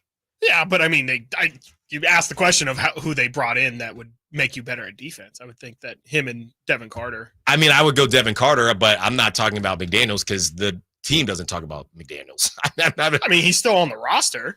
Yeah, but Toronto was celebrating him leaving. Yeah. I guess asked how the Kings got better at defense, and I'm just saying Jalen McDaniels. But I don't know that they did. I'm just saying his calling card is defense. That's all I said. I don't know. That's fine. I mean, in theory, I don't know what his calling card is. Yeah, no. You framed the Kings didn't bring in anybody who, and but that to me is not. Oh, we're trying to get better at defense. That's fine. Yeah. I mean, I guess you can't get. They had to get somebody back in that deal. I'm not disagreeing with you. I was just throwing that in. No. I'm just saying when you move off and I get why you had to move off of Davion, but you move off of Davion. You're going with these defensive guards. You had Davion. You moved off of Davion. Devin Carter is much bigger than Davion. Jordan McLaughlin's also really good. Jordan McLaughlin as well. The issue still here is that it's the wing situation, right? Yeah. I feel like it's easier to find I feel like it's easier to find dogs that can guard guards, right? I mean, you could find yourself a GP2 somewhere, but to shut down the wings in this league, it's tough. And maybe that's the only thing they do. Matisse Thybulle, he cannot score the basketball. So the bottom line is, out of all the egregious things that get said about the Sacramento Kings, somebody saying the Kings don't care about defense when they're 14th and they went out and got DeMar DeRozan, that is not even on my egregious meter. Yeah, and tell me if this doesn't make sense, but I would think that another reason why people don't think there's going to be another is just they already made a really substantial leap from 21 to 14. Mm-hmm. I just think it's tough to think, okay, how much better can they get? It kind of felt like they already maximize their defensive potential, and maybe there's a couple more slots they can move up to 10th or something. But yeah, I think that the bigger point is just like, I mean, if you're not a top 5 or a top 7 defense, like I don't really know, like I guess maybe to the Texters' point a little bit, if you're not a top 7 defense, you're pretty much just playing defense like everybody else. Sure, that's fair enough. I just know that, I guess, as I'm not really a newcomer anymore, but from the outside looking in, and even though I'm on the inside now, just out of all the stuff we can complain about when it comes to national media and the Kings, that's just not one I'm going to complain about. No, that's just not one I'm going to complain about. Okay, Chris, you have this information on Jeff Bezos wanting to buy the Celtics. Yeah, according to one Bill Simmons, who is obviously very, very tied in with the Celtics, very popular podcaster for those who don't know. He reported the other day that Jeff Bezos is interested in buying the Celtics, and it's going to get into a larger conversation, but there's only so many people who can afford it. This is what Bill Simmons had to say. In the last few days, there have been some, I think, legitimate buzz about Jeff Bezos buying the Celtics, and I think it's real. I think he's going to be one of the suitors. And as I said, there's just not that many people out there that can even afford to buy an NBA franchise at this point. I know you don't have to pay 100%, but Elon's definitely one of them. Chris Mannix, who is also very tied in with the Celtics, said Celtics should and undoubtedly would welcome a Jeff Bezos bid. Deep pockets for luxury tax-paying purposes. New arena. Bezos isn't paying rent for long. The NBA would love to have Bezos as a part of its ownership group, too. That's, again, Chris Mannix, who is very, very tied in with the Celtics. And the Celtics, for those wondering, are currently valued at $4.7 billion. That is somehow number 4 on the most valuable franchises in the league, with the Los Angeles Lakers being at 6.4, the Knicks being at 6.6, and the Golden State Warriors currently valued at $7.7 billion. So again, there's not many humans out there, and for what it's worth, probably the richest owner currently in the NBA right now, actually definitely the richest owner in the NBA right now, Steve Ballmer, his team is currently valued at $4.65 billion, so just under where the Celtics valuation is at. And that's not even necessarily what they're going to end up going for, because I would imagine a legacy team like the Celtics, you're literally coming off a championship. You have a future with Jaylen Brown, Jason Tatum. Not that plays a huge factor into your valuation, but I would definitely think that they're going to go for 5+. And again, Jeff Bezos, his net worth, he's not strapped for cash. $194 billion that guy is worth. Just looking at some of the richest people in the world here. Oh, no. Elon Musk is definitely up there, $195 billion. Mark Zuckerberg can maybe try and get in there, even though Facebook obviously it didn't get in with the broadcasting rights. So maybe there's not a prior relationship there. He's worth $177. Bill Gates hasn't really. I think if he would have been interested in buying a team, maybe he'll be interested in the Seattle franchise. $128 billion net worth. Let's see here, just some other names that maybe have come up in terms of having interest in ownership groups. Yeah, I'm not really seeing any. Phil Knight potentially could get in there, though I think that might be a little bit murky with obviously his Nike business being pretty heavily linked with the NBA. Besides that, yeah, I mean, I'm not seeing a ton of these multi-billionaires on this Forbes billionaire list that would, I think, be interested. But again, I do think Dan Gilbert, who already owns the Cavs, his net worth is at $26.2 billion. So, there's definitely some people out there that can fully afford it if they want. But it's going to be one of the most valued or highly valued franchises out there. I just, you're going to need a big shark in order to land something like that. Yeah, I'm interested in what you think. I mean, there is one outlier with the other teams that you named, and I would say it's the Warriors. I don't know how easy it is for teams to lose value, but if I were looking at that, Joe Lacob's looking to sell, but I think that the other teams that you named, they're not going anywhere, and I think that once Steph leaves, unless Brandon Podziemski really is what Joe Lacob thinks he is, that thing is not going to be where it currently is. Whereas you have the Lakers, the Knicks, and the Celtics, they could stink. I mean, the Lakers, I know they won in 2020, and they've had a couple playoff runs, but the Knicks, they have not been good, right? And it has not mattered. So I'm saying this, if I were a billionaire, I feel like the Celtics are a pretty safe bet. Absolutely. They're a legacy. I mean, it's them and the Lakers are like you can argue the Knicks for sure, but them and the Lakers are the most historically relevant franchises in the NBA. Obviously, the Celtics are still currently relevant to that extent. I mean, I would think that the Celtics are the gold standard in terms of an NBA franchise. Like, if you are going to buy the Boston Celtics, that's buying gold. Like, it's not going to go down, to your point. It's not going down in valuation at all anytime soon. And I mean, that's the kind of thing where you would imagine, even if the team does kind of find some lean years, they're probably still going to be one of the most valued franchises out there, regardless of how their actual play is. And I'm looking here, last season, obviously, Mark Cuban made a lot of news for his sale of the Dallas Mavericks. That went for $3.5 billion.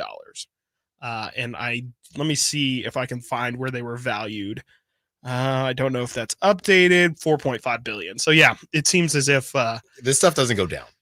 Yeah. I mean, not in a booming league like the NBA. I mean, especially if you're buying into a team that does have, these young superstars, and the Celtics have two of them, you would think that probably does help the valuation at least stay as high as it is. From Amid Rock on the SAC chat, I can see Celtics games streaming exclusively on Amazon Prime if Bezos gets his foot in the door. Yeah. I don't know if he's allowed to do that, but he would definitely try. He's tied in. I mean, I think Amazon's part of the package, right? They're part of the TV package. I'm sure he could finagle something. Yeah. I don't know. That regional sports deal in Boston is probably pretty nice. I don't know if they need to. They have it with Comcast. Too, which is one of the only few, if not the only one, that's actually holding firm. Right. Coming up next, SB Nation says the Kings are one of 6 teams they project to be better than last season. But how much better, and who are the other 5 teams? Stiles and Watkins, Sacktown Sports. I didn't ask to be thrown in the streets with nowhere to go. I didn't think I'd survive. But I did ask for help, and Covenant House was there for me. 1 in 10 young adults will experience a form of homelessness this year. For these kids who didn't ask to be put in this unthinkable situation, Covenant House is there. Covenant House helped me break the cycle of homelessness in my family. They gave me the love that I needed. Over 2,000 young people will sleep safely in a Covenant House bed tonight. When youth who are experiencing homelessness have a hot meal, a safe place to sleep, medical care, and love, they can overcome heartbreaking challenges and have a brighter future. They just really genuinely just wanted to help me succeed, and I'm succeeding. I'm a speaker, I'm an author. Covenant House really helped me and really helped mold me into the woman I am today. If you or someone you love is asking for help, go to safeplacetosleep.org today. I just don't like going to church, man. I don't like the people there. People at church have like coworker vibes. Ralph Barbosa, the super cool ass tour. Like, some of them are cool, but most of them, they're just being fake nice because they want that promotion. Like, if those are the people that are going to be hanging out in heaven, I just go to hell. Saturday, September 7th, the venue at Thunder Valley.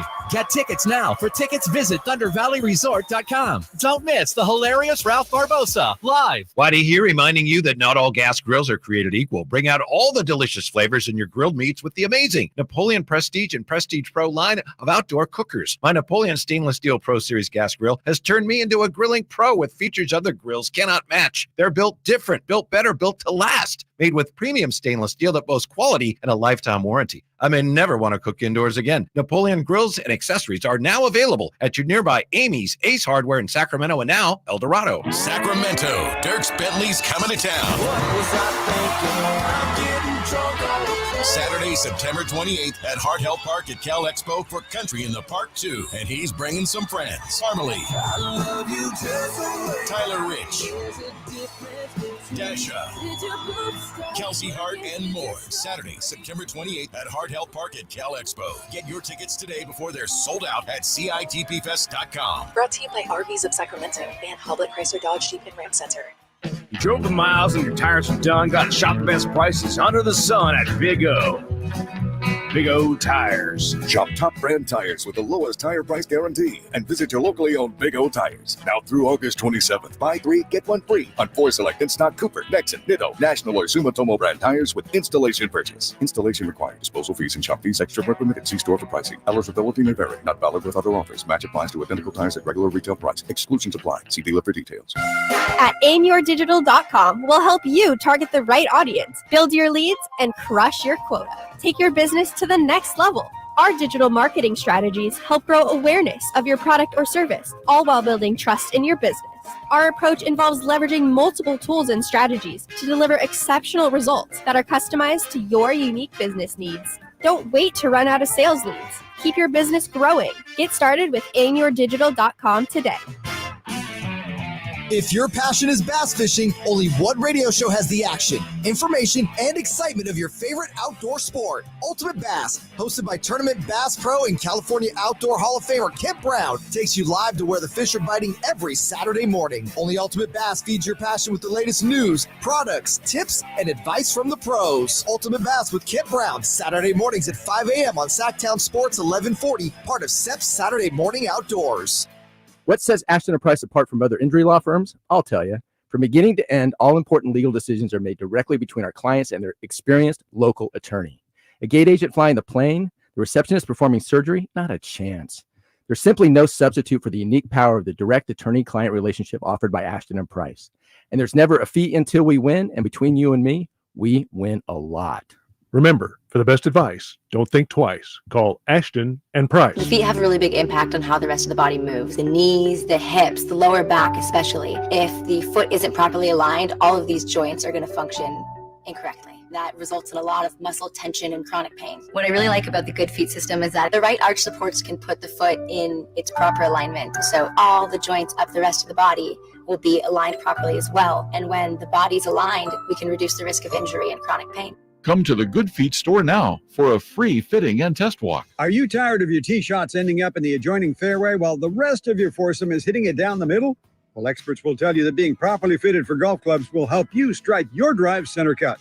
The Hagen Oaks Player Performance Studio and its team of trained PGA professionals are ready to help you get rid of your banana balls and duck hooks. Hagen Oaks Indoor-Outdoor Player Performance Studio fittings are available 7 days a week. Make yours today by calling 916-808-2531. That's 808-2531.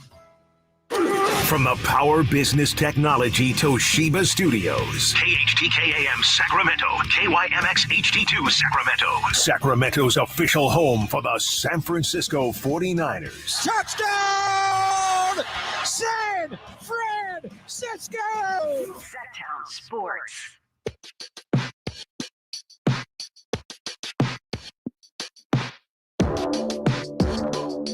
Live and local, it's Stiles and Watkins. Watch the show on youtube.com/Sacktown Sports 1140. Or listen on the Sacktown Sports app. SB Nation, as we hit the 12 o'clock hour. Actually, real quick, as we get to the 12 o'clock hour. So, Chris, what is your plan? You had the golf all planned, but now Dave is, if you're just now joining us, Chris is going to be taking a little vacation the rest of the week. So this is his last day for the week. It'll be myself and some combination of Kyle, Ledbetter, and Simone for the rest of the week, and we'll get a bunch of guests and have some fun that way. But Chris, so what is now your plan? Are you just going to text Dave and figure it out? Do you have any Not that it'll be hard to find tee times between 10 and 2 as a single. Yeah. But do you have anything mapped out yet? No, yesterday I was going to try and figure out the golf schedule, but just never got around to it. Then Dave threw to me this morning that, he's got some vacation house that, probably up in the hills of Hollywood or something that I can stay at. So don't really have a firm plan. I know I'm going to play golf with my dad and some of my uncles in Fairfield on Saturday. So that's at least the plan, but planning to get multiple rounds in this weekend. There you go. There just you chill. go. Well, Chris, 2 more hours left. I know. And I'm gonna throw to you for this SB Nate. Oh, we're gonna make me work. No, we're gonna work you. Okay, for sure. Oh yeah. Okay. We're good. SB Nation says the Kings are on or one of 6 teams that they project to be better this season than last. This is nice to hear. Very nice to hear. This is nice to hear. What a welcome surprise. Yeah. Let's get into it, Chris. Yeah, let's get into it. So again, SB Nation has the 6 teams that they think will improve from from last season into this season, and the Kings are one of the 6 teams mentioned. You love to see the Kings getting that kind of recognition, as we talked about earlier. They just kind of perennially get dumped on, and so it's really nice to see them kind of be talked about in a positive light. This is the write-up on the Kings. The Kings have won 48 games and 46 games respectively the last 2 seasons, which feels incredible coming off a 16-year playoff drought. Sacramento knew it needed to make a bold move to keep pace with the West, and that's where one DeMar DeRozan comes in. DeRozan just turned 35 and plays a ball-dominant style without much defense, but he's still very good. There are a few players alive with a steadier hand in crunch time. One of them might be his teammate De'Aaron Fox. He remains fantastic at getting to the foul line and protecting the ball. He specializes in making the type of shots opposing defenses want to give up. The Kings may seem like a little bit of an odd fit on paper with the DeRozan addition, but the talent upgrade from Harrison Barnes is undeniable. Wow, look at SB Nation. Add in Sacramento's brilliant re-signing of Malik Monk, and this team has enough speed and shooting on the perimeter to cause real fits for opponents. It's a real bummer that rookie Devin Carter is out for 6 months, but he still could see some time in the second half of the season, and he's poised to be a great fit for this team. If Keegan Murray takes another step or Kevin Huerter returns to form, Sacramento could be cooking. The Kings have a legitimate big 3 in DeRozan, Fox, and Sabonis, and a much better collection of role players than most teams with so much top-end talent. There are no off nights in the West, but the Kings feel like a playoff team. Wow. The other teams mentioned in this, which we will not go through the entire write-up, they have the Memphis Grizzlies, they have the Philadelphia 76ers, the Sacramento Kings, the New York Knicks, and the Houston Rockets, and they threw in here the Charlotte Hornets, which is interesting because they suck. So, I was going to say the Grizzlies, you could put them both in the same category because there was no Ja. Yes, no LaMelo and no Ja last season. So I'd assume that's the synopsis of those write-ups. There you go. There you have it. Positive words about the Sacramento Kings. And, look at I didn't know it was possible to have a nuanced conversation about DeMar DeRozan, to acknowledge that, sometimes, in his past, he has liked to have the ball in his hands, but he's still really good. And just because he isn't a great fit doesn't mean that it's not a clear and obvious talent upgrade over Harrison Barnes. So it is very nice to hear a national writer or just national media in general understanding the nuance of the Kings situation. Like we said, you can't really always worry about fit with player acquisition. Sometimes it is really about just getting the talent in the building. And, if you have more talent, you're more than likely going to be a good team unless that fit is just so catastrophic. Right. It makes no sense at all. And I think we've detailed enough throughout this entire summer why, yes, there might be some hiccups when it comes to the DeRozan fit, but in the long run, he does so many things well. He'll find his spots to definitely improve this roster. Yeah, and the Timberwolves, look, they're not perfect, right? They're still trying to get to a finals and obviously win a finals, but a lot of people think they'll be a top 2 team in the West, at worst top 3. Yeah. What would you say was a more questionable fit? The Timberwolves doing their deal or the Kings doing their deal? I would definitely say the Timberwolves, more so because the Timberwolves went against the grain. Like the Timberwolves said, oh, everybody is moving towards one center. We're going to get big. We're going to have Karl Anthony Towns, and we're going to have Rudy Gobert, and we're going to keep Naz Reid as well. I think that was just completely them saying, I don't care what modern basketball says it is. We think that this is a major inefficiency that we're going to exploit. The DeRozan thing is just basketball. It's just like a weird, it's just, hey, this guy tends to be isolation heavy. You guys tend to move the ball more than anybody in the league. That causes some confusion, but that can, to me, easily be fixed by either the Kings lean a little bit more, and I'm sure it's going to be, again, a happy marriage of both. Either the Kings lean a little bit more into, hey, let's let DeRozan have some isolation, and DeMar, you're going to have to play a little bit more within the system. The Rudy Gobert thing is just, hey, modern spacing, I don't know. And, they really still haven't quite figured it out. Their offense was good last year, but a lot of that is because Anthony Edwards was just so individually ridiculous. And they did figure out the spacing thing a little bit, but there were still some moments last year where the Timberwolves had to pick one of, or at least two of Cat and Gobert and Reed. And a lot of the times Gobert was out of that. So, it still is a little bit confusing of a fit, but they just have so much talent, it works out. I think that the Minnesota one was just a little bit tougher to solve. To me, the Kings one is just personalities. If DeMar seems like a nice guy, he seems like the kind of winner who is willing to do whatever it takes for the team to win.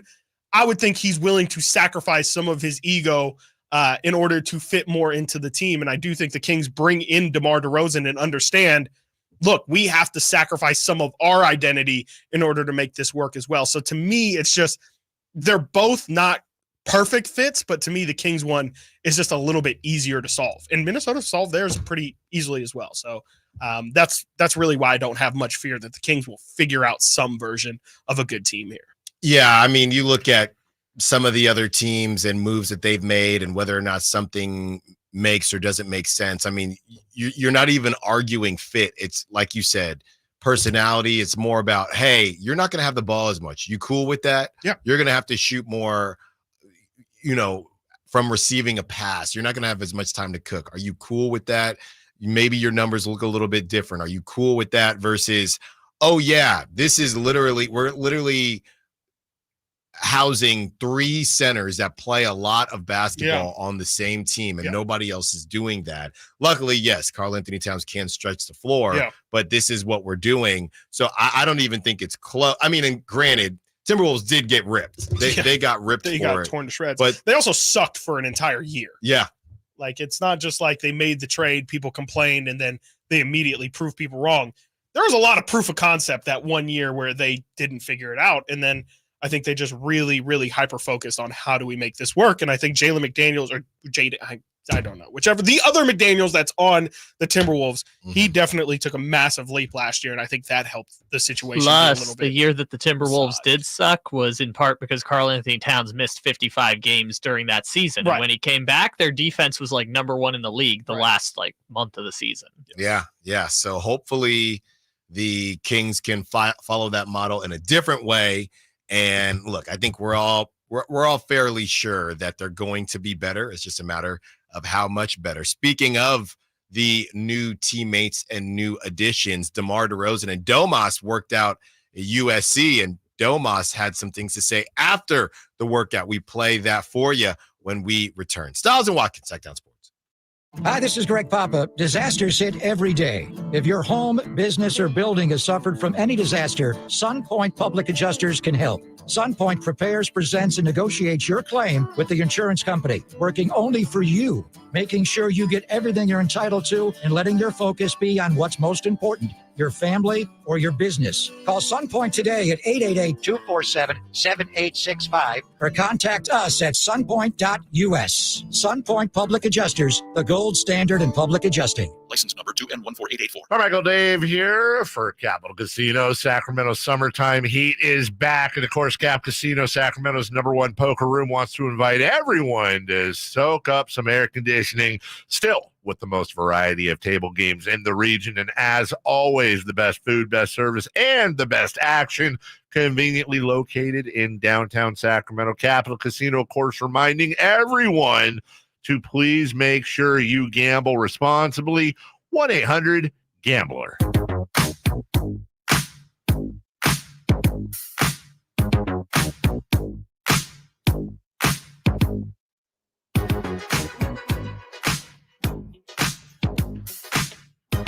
Your home for Kings basketball for over 25 seasons. Sacktown Sports.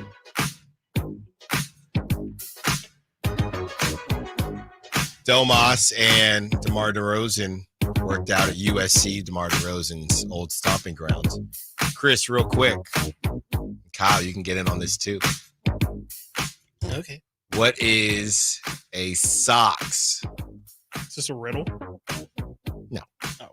What is a Sox favorite fruit? Kind of sounds like a riddle. Or vegetable? A Sox favorite. I think it's a fruit or vegetable. Well, now That's you're a pretty making big me think it's a tomato. A tomato. Just because of the toe part? That's right. It was on Sesame Street yesterday. Feels like it. That's exactly where that joke should be. All right. The Stiles Espresso. Oh. Yeah, that was definitely a Stiles Espresso moment. That was that wasn't good enough to be Stiles Espresso moment. 916-339-1140. Maybe I'll bring it back with Chris out tomorrow. Sure. We're cooking something. Yeah, let's save that more for sugar. tomorrow. I'm definitely gonna need coffee these next 3 days. So we are going to get that taken care of. We're about to get into DeMar DeRozan and Domas, but JR just popped on the line. So let's see what JR has to say. What's up, JR? You're on Stiles Watkins. Tomato. That's right. That's right. You get it. You get it. I get that is about the level of my IQ, right in my friggin' wheelhouse, right there, my man. Mm-hmm. Hey, I like to dream that last year the Kings could have been the Mavericks, and what I mean by that is timing is everything. Some injuries down the road, but the Mavericks went as far as they did. And let's face it, going 2 weeks or 3 weeks before the playoffs started, they didn't look like they were heading that way. And then they got healthy and everything went right. And you get playoff matches that, are in your favor or at least equal to you. And you get to have success like that. So typical Kings fan wearing the glasses, believing in unicorns and Bigfoots. But I like to believe that could have been us. Yeah. And so I mean, this article does point out one big question, and that's why do the friggin' Vikings suck so bad? But other than that, pretty good. Thanks for the call, JR. That's crazy. I'll say this. I'm right there with you, honestly, at this point. And JR's not wrong, but I will say He's this. definitely not wrong. There are about 4 teams that feel like they could be the Mavericks.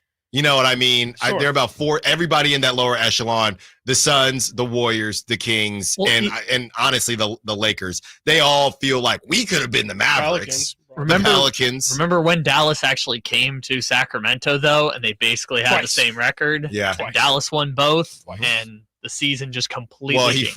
Luka flopped on Malik. Let's not forget that. Well, yeah, sure. But you can't argue with the Vlade scene. That was the worst scene of the season for me. That was great that we got that video. I thought it was hilarious. Yeah. So You're the only one.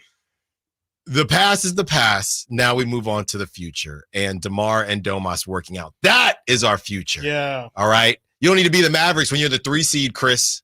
Okay. Right. Or the 4 seed, or dare I say the 2 seed. And that's what the Kings are trying to cook up as they were down in USC yesterday, DeMar and Domas. And this is what Sabonis had to say on the workout. It was good. First workout with DeMar, flew in last night in LA, and going to be here for the week with him, and just trying to get to know our games and kind of pick and choose the spots we like and try and get the best out of it. Can I just ask something real quick? Sure. Is that confusing? And I know, De'Aaron, of course, just had his beautiful daughter, Poppy. So De'Aaron, of course, is going to focus on that. But does it interest you at all, or are you intrigued at all as to why it's just the 2 of them? No. Okay. Really. No. Okay. No. I mean, what, you want like a full 5? No, not full 5. But I mean, it just seems interesting. And I know there's the workouts, but get a Keegan down there, Malik down there, somebody. Yeah, I mean, I just think these guys schedule. Keegan just had a birthday, you know. That's right. I mean, I'm sure he's probably with Nate right now in Disney World. You know, where would Keegan go for his 24th birthday? You might be spot on. Yeah, I think he would go to Iowa or Boston Market or something. The Iowa State Fair or something. Yeah, they probably have like a big butter statue of Keegan or something. I don't know. That's incredibly real, honestly. Yeah, I kind of forgot the train of thought there, but yeah, no, only the two of them working out together. No, I think it's fine. I mean, they get to work on the handoffs. I mean, those two. I mean, we know Sabonis is again the North Star of this offense. Everything runs through him, so I think it's good. I mean, even in the video that they shared yesterday with them actually working out, you know, you saw DeRozan and Domas literally practice handoffs from the wing, and I think that's probably where DeMar is going to be getting it, is coming from baseline up to the wing and maybe up all the way to the top of the key. I think it's great for them to work on it. You know, Kevin Huerter talked about a couple years ago in his first season, Domas specifically in their first workouts said, I'm picking Kevin first because we need to work on the handoffs. And it's an incredibly important part of Domas's game. It's an incredibly important part of the Kings game. And I think it's a different place to receive the ball, right? Like, you know, when you're coming up in elementary school basketball or whatever, your beginning stages of basketball, they'll tell you, you know, if you're going to pass it out to the wing or to the corner, try and get it in their shooting pocket. Try and make sure that they receive the ball at their hip so they can just perfectly go up. Or I guess now maybe they might even be teaching you to pass the ball higher now that you see these crazy quick releases. But I say all that to say DeMar's got to get comfortable with receiving the ball in his chest, almost like a running back from those handoffs. And you just got to get kind of familiar with it. And so I think I don't have any problem with those two working out together. And I will say here, I just saw something on Twitter about the most miles traveled last season. And I was a bit concerned because I did see in the top 10, you have Domantas Sabonis, the most miles ran in the season last year. And this is a bit of a detour, kind of a random stat, but Domantas Sabonis, 219 miles. Keegan Murray is 5th on the most miles traveled last year, 204. De'Aaron is 9th with 201. I was like, oh my gosh, you have 3 of the most important Kings running a ton of miles. Maybe, again, that's a sign that DeMar might not be able to fit into something like that if the Kings run more, like literally more distance than anybody else in the league. That's a big thing to adjust to. Very happy to see DeMar DeRozan 11th on that list, right behind De'Aaron Fox in terms of most miles traveled. So he is very, very used to that high tempo style of play. And that's in the full court. It's good to see him and Sabonis working on their half court game. I think that's going to be a huge factor with people talking about the spacing and things like that. And funny enough, DeMar DeRozan, when they do that handoff, took a nice little mid-range jumper. Again, you can space the floor without taking threes. Yes. So that is exactly what you want to see from your veteran. And, you know, Brandon Nunez was in the SAC chat a little bit today. Not sure if he's still in there, but somebody had asked, do you think the Kings are going to bring in kind of a vet wing to, a mid-rock? Are the Kings shopping for that veteran locker room guy to replace HB? And Brandon essentially said, I feel like that's DeMar. And I think that's a great call by Brendan because, you know, DeMar, just because, you know, he's obviously going to be super important on the court. I think a lot of times when we've had this conversation, Chris, is it got to be a guy Udonis has him that doesn't play or somebody like that? Maybe that's why a lot of people aren't thinking of DeMar DeRozan the same way. But I think DeMar DeRozan can be both of those things. And I think that's going to be really important for the Kings to have moving forward. We've heard what JaVale McGee had to say. We heard what certain people had to say. So I think it will be something that is super necessary for the Kings to continue to move in that direction and to just hand off that information and that experience to Sabonis and to DeMar DeRozan and obviously to Keegan Murray and to Malik Monk, to all of these guys. So yeah, the idea, and this came from who the Kings worked out. This came from that conversation or who they are working out this week.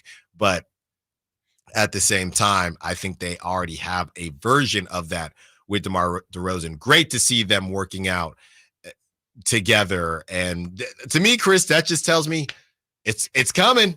The season's around the corner, slowly but surely.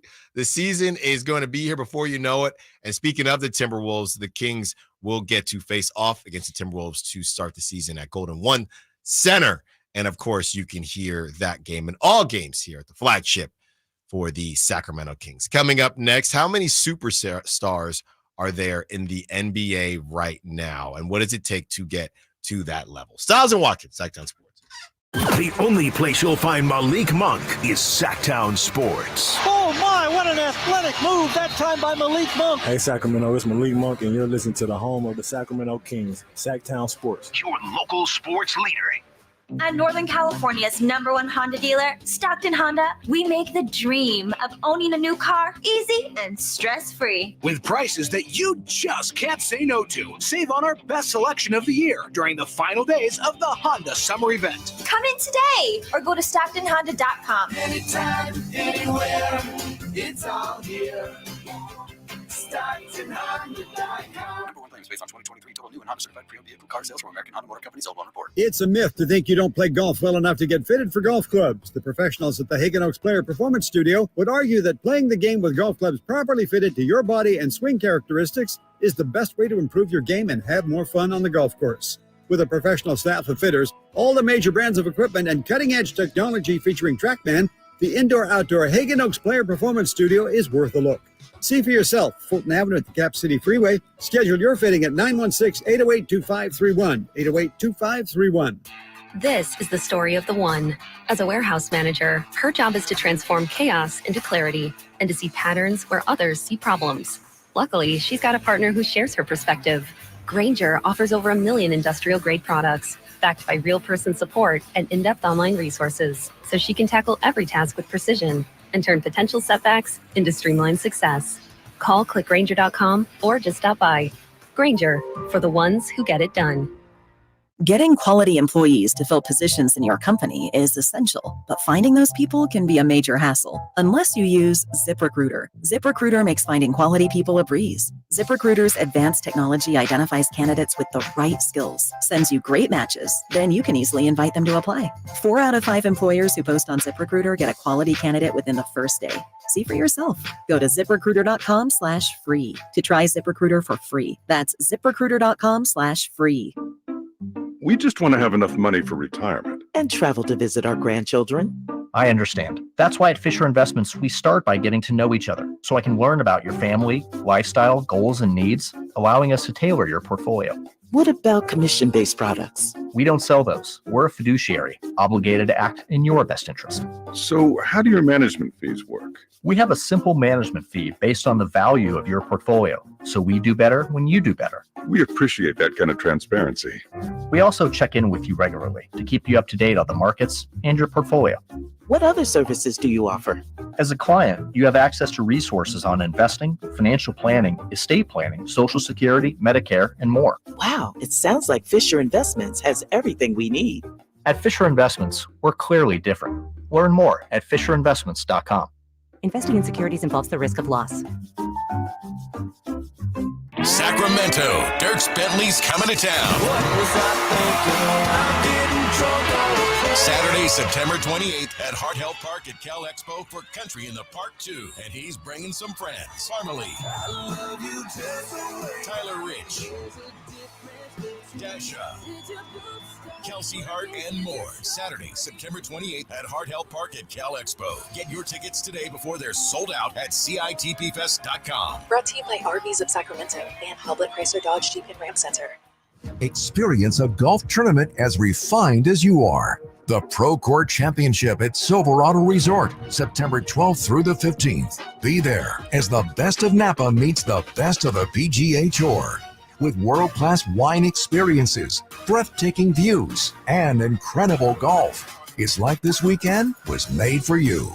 The Pro Court Championship, September 12th through the 15th. For tickets, go to ProCourtChampionship.com.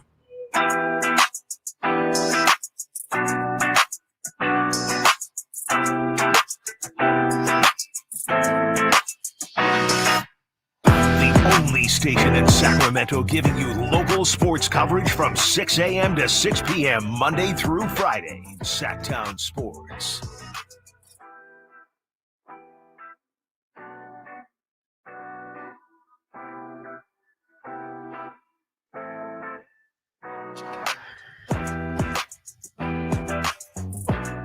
Stiles and Watkins, Sacktown Sports, taking you up to 2 p.m. as we have a conversation about the superstars in the NBA and how many superstars are there. I saw this, Chris, just from NBA social media, and they said these are the only superstars in the NBA.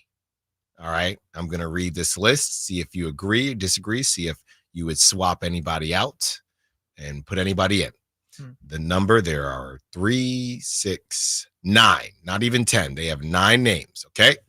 The only superstars in the NBA. This is one a bit viral on in NBA Twitter. Luka, Jokic, Embiid, Tatum, Kevin Durant, LeBron, Shea, Curry, and Giannis. That is the end of the list. Any names that you would boot out? Any names that should be added to the list as well? Yeah, I mean, I think we first and foremost need to have, unfortunately, the debate of what's like the difference between a star and what constitutes a superstar. Because in my opinion, superstar does imply a certain level of off the floor notoriety. And I don't know why that is, but for me, that is like a very, very clear differentiator between star and superstar, is that you could be a star undoubtedly, but to me, a superstar has to translate outside of your sport. I don't know if Shai Gilgeous-Alexander translates outside of his sport. You can't have Shai and not Ant. Yeah, that would be the one that I would add, is Anthony Edwards. I honestly even maybe kind of have not an issue, but like a little bit of hesitation throwing Tatum in there yet. I would say, honestly, Tatum's off the floors make him into a superstar. I think off the floor, he is carried as a brand. I mean, he is a face. He is a face. Yeah. The Ruffles. I mean, we make this big stink about him not playing in the Olympics, but mum's the word on Tyrese Halliburton. So there's clearly a certain level of expectation for the caliber of player that Jason Tatum is, regardless of whether you believe in that or not. To me, I think that does play a factor into it. If Ruffles was the standard, though, like Shai Gilgeous-Alexander is getting advertisements too. Like, no, I know he's got what a pro wants. Right. No, for sure. Yeah. It's more just I mean, but also to hyper focus on the Ruffles one. The only other people who got Ruffles were LeBron James and Asia Wilson, the face of the WNBA. And randomly Charles Barkley. And Charles Barkley. That helps the point. Yeah. You know, all of those people are superstars in their own right. I'm with you on the Tatum, though. Tatum doesn't belong. And we care about Deuce. Like the fact that we get so much. I saw a video of Deuce Tatum today playing golf. And I'm like, who is asking for this? I'm not saying it's not adorable or anything, but who is asking for this? Yeah. And I might ruffle some feathers here. I know. I'm not really sure. And this might be a personal thing with me, but I don't really know that I'm calling Embiid a superstar. I think he's got the MVP. Like, he is definitely a figure, like people, he's got jokes. He's, let's make it this simple. Can you win a championship with Joel Embiid as your best player? Can you? Sure. In a reality where he's healthy? Sure. Then he's a superstar. So so is that your definition? My definition is a lot different. Yeah, that's not the only definition, right. But if you answer yes to that question, you are definitively a superstar. If you can be the best player on a team that wins an NBA championship. Let me swap it for you then. Then no, I don't think you can, because I don't think he's going to be healthy enough. They were talking about the Olympics, that he needs to lose some weight, and I'm not saying that as a human. I'm saying that as a basketball player. Yeah. Okay, he cannot stay healthy. So no, Kyle, you can't win a championship. That's fair. In my opinion. I think it's the reason Anthony Davis isn't on this list of superstars, because if Anthony Davis were healthy, he's basically kind of almost been the best player on a team that won a championship. But that's where my argument more comes in, or my definition of superstar. I think Anthony Davis isn't on this list because nobody cares about Anthony Davis. Yeah, he should have stayed in New Orleans. I think 4 years ago, Anthony Davis would have had a better case to be on this list than now. Yeah. Yes. Like you're right. again, superstar for me, like I'm more willing to say Ja Morant is hands down a superstar versus Shai Gilgeous. I was going to say Ja is a superstar. Yes, I'm putting Ja on this list. I'm putting and that's Ant again on this list. more popularity based than actual. I agree with you on the popular. It's like kind of like the diagrams thing. It's like if you answer no to the you can win a championship, then we go to other criteria. Right. But it's like definitively, if you're the best player on a team that can win a championship, you are a superstar. It's why for years I was making the case Damian Lillard is a superstar,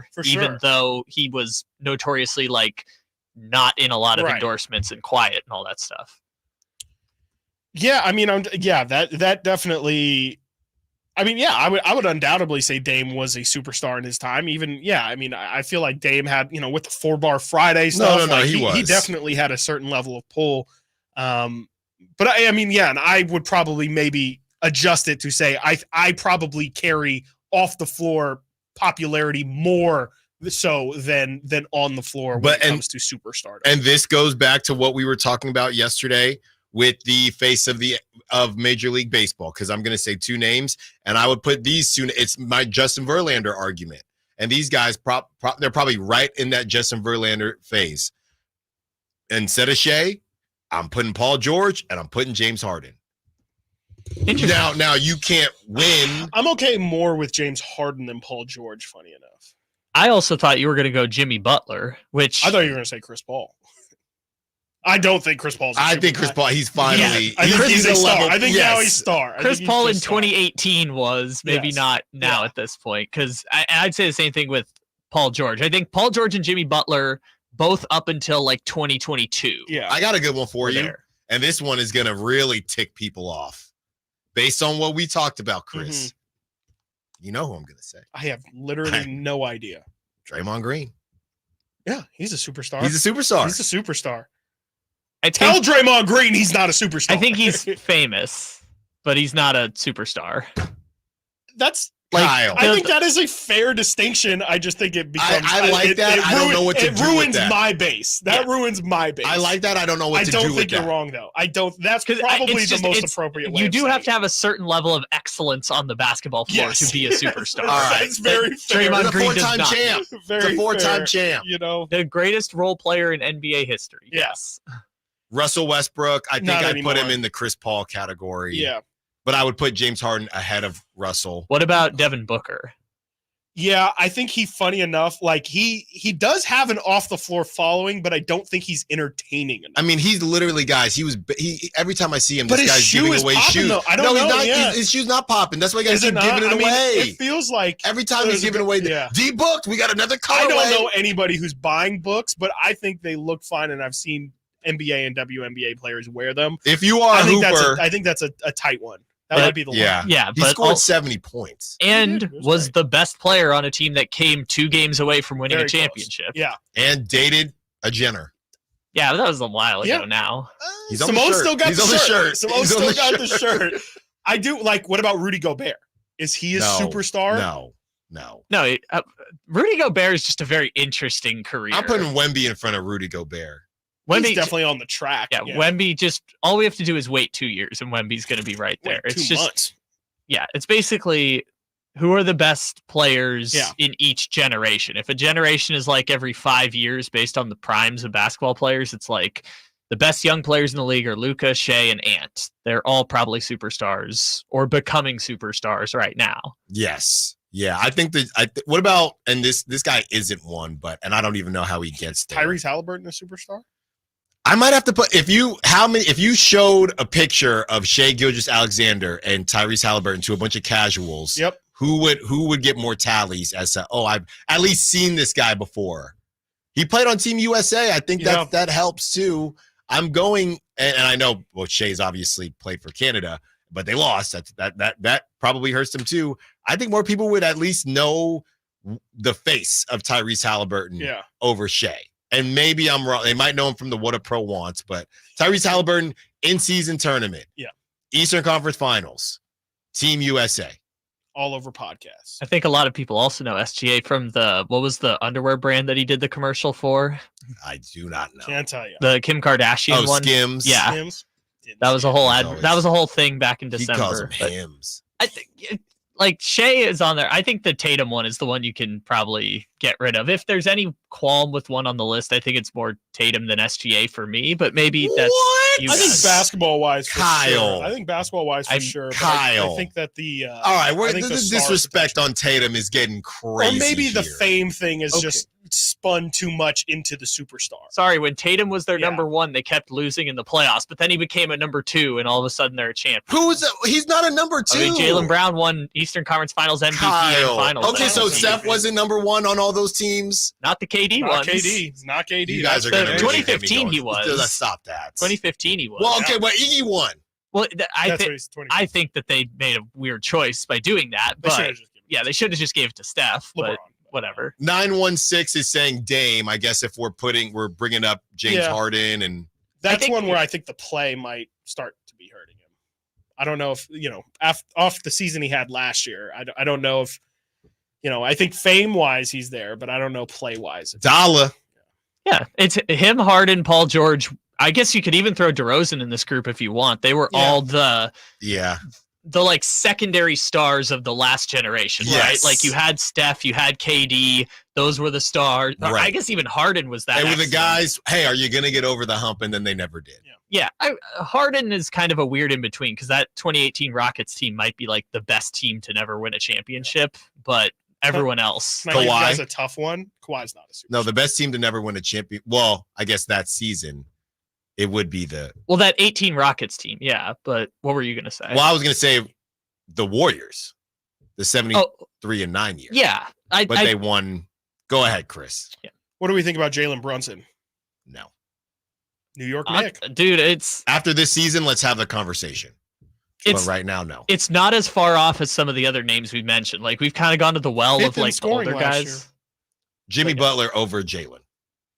As of a year ago, I would have said yes. As of where things stand now, that man is king of New York. That man can do no wrong. I mean, so is Jeremy Lin. It's pretty close. But here you go. Can you superstar? Disrespectful. Can you superstar and unsuperstar? Because if we're but that's what I'm saying. Jalen Brunson is on the track. I said, ask me at the end of the season. He had a couple good seasons there. Yeah. Honestly, Anthony Davis went back and forth like 4 times, so you might be onto something with that. That's what I'm saying. I'm putting Jimmy in there. You putting Jimmy in there over James Harden? No, I'd probably put James over him. I would have a year ago. Like whenever they made the finals in 23, right? James got MVP. That was kind of the last time I thought of it. I have 2 other ones that are right in the level of second tier, and they're actually on the same team. Clay and Kyrie. Again, I would have said 5 years ago, yes. Yeah. Now, I think they're both superstars. I do. I think household names. I like. So, Kyle, you said what your parameters were. No, just the starting point. Yeah. My parameters, or some of my parameters, are just household name, and that's why I brought up Justin Verlander yesterday. I think what gets tough with that is that they'll always be household names. So at some point I have to say, hey, it doesn't matter that they're a household name. They're washed. And I think they're on the fringe, but they're close. So then Zion. LaMelo Ball. Zion should be. Zion, I'll stick with Zion is more of a household name than LaMelo to me. Yeah, people like Ball in the family, Okay. The baby generation or the guys who are under 25, there's like 5 guys who are like making a case, but they can't all become superstars because there's just not enough. They can't all advance to the conference finals every year because there's just not enough spaces, basically. He's not there yet. You know who I wouldn't sleep on is Chet. Maybe, yeah. I wouldn't sleep on Chet. He's on a lot of podcasts. All right. Tyrese Maxey would like a shout. Tyrese Maxey. Let's not do that. Okay. Why? I think Tyrese Maxey. I think I'm not going to start this now. I think Tyrese Maxey is one of the most overrated players in the league. Well, Kyle, we can do this next week while Chris is shooting for this week while Chris is shooting for Eagle. Chris said this week. It Please is this do week. Not get that Coming wrong. up next, no confusion. We have some fun with Rasheed Wallace, who has one of, we'll call it the most unique Michael Jordan takes of all time. Stiles and Watkins, Sacktown Sports. Did you miss any part of our live local shows? Don't worry, you never have to miss them again. Check out sacktownsports.com and search our podcast page and play our shows when you want. The Carmichael Dave Show with Jason Ross, Stiles and Watkins, and The Drive Guys. Plus, other podcasts like Return of the Empire, Return of the Roar, The Stingers Up podcast, and Golf to Go with Frank LaRosa. They're all available right now on sacktownsports.com. I'm Ken Korak with your Green and Gold Report, brought to you by Xfinity Mobile. Connect to the most reliable 5G network nationwide. Well, the future has been on display down in Stockton, the A's affiliate in the California League. Beginning on the 10th of August, the top 4 hitters taken by the A's in this year's draft have been in the lineup. Nick Kurtz, Tommy White, Joshua Kuroda-Grauer, and Rodney Green, the outfielder from Cal. In that game, those guys combined for 10 hits, and Kurtz hit a home run. Want to save on some of the biggest names in streaming on the network made for streaming? Now through September 21st, get 150 megabit Xfinity internet for 12 months with a 1-year contract. And for just $15 a month, add the new Stream Saver that includes Peacock, Apple TV Plus, and Netflix for just $35 a month. Switch at Xfinity.com today. Restrictions apply. Requires paperless billing and auto pay to store bank account. Equipment, taxes, and fees extra. After promo, regular internet rates apply. Currently $54 a month. Actual speeds vary. Stream Saver requires Xfinity internet or TV and price subject to change. I just don't like going to church, man. I don't like the people there. People at church have like coworker vibes. Ralph Barbosa, the super cool ass tour. Like some of them are cool, but most of them, they're just being fake nice because they want that promotion. Like if those are the people that are going to be hanging out in heaven, I just go to hell. Saturday, September 7th, the venue at Thunder Valley. Get tickets now. For tickets, visit ThunderValleyResort.com. Don't miss the hilarious Ralph Barbosa live. Hey, it's Carmichael Dave for American Energy Heating and Air with a question. Have you recently had a technician diagnose your HVAC system and you were a bit surprised at how much it cost? Or did something seem off about their quote? Because at American Energy, they take pride in giving you honest, straightforward solutions to get that system up and running. Have their qualified technicians come out and give you a free second opinion. It's free. You got nothing to lose but some dollars off of that original quote. They're making the uncomfortable comfortable. They've been doing it since 1981, serving the greater Sacramento area. A+ with the Better Business Bureau. That's why they keep having customers coming back for more and more and more. You can call them and set that appointment at 916-520-9990. That's 916-520-9990 or AmericanEnergyAir.com. Call 916-520-9990 now. Don't miss the action as the Kings celebrate 40 years in Sacramento, with this season poised to be the most exciting one yet. It all tips off on opening night at Golden One Center on Thursday, October 24th, when the Kings take on the Timberwolves. Tickets for all games are on sale now, so be sure to get yours to see De'Aaron Fox, Domantas Sabonis, new addition DeMar DeRozan, and all of your Sacramento Kings take the court. At thekings.com/tickets to secure your seat for the action.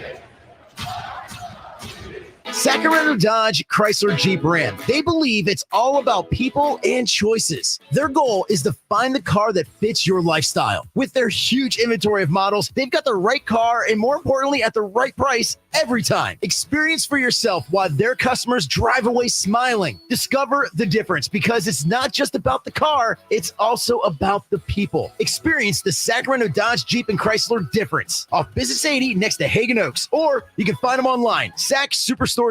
Taste on a whole new level at Sky River Casino in Elk Grove. Enjoy the height of hospitality, whether you're craving an upscale steakhouse, authentic Chinese hot pot and dim sum, or having a refreshing beverage while watching the game. Visit skyriver.com today. Gambling problem? Call 1-800-GAMBLER.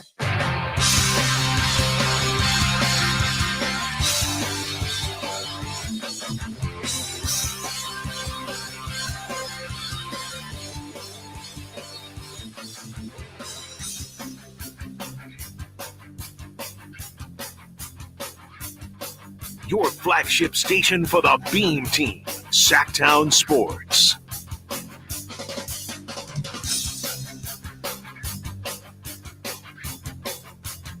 Top 5 at 5 coming up at 1 p.m.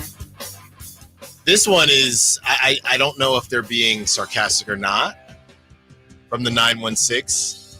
Allen Leave the basketball talk for Chris, please. Respectfully.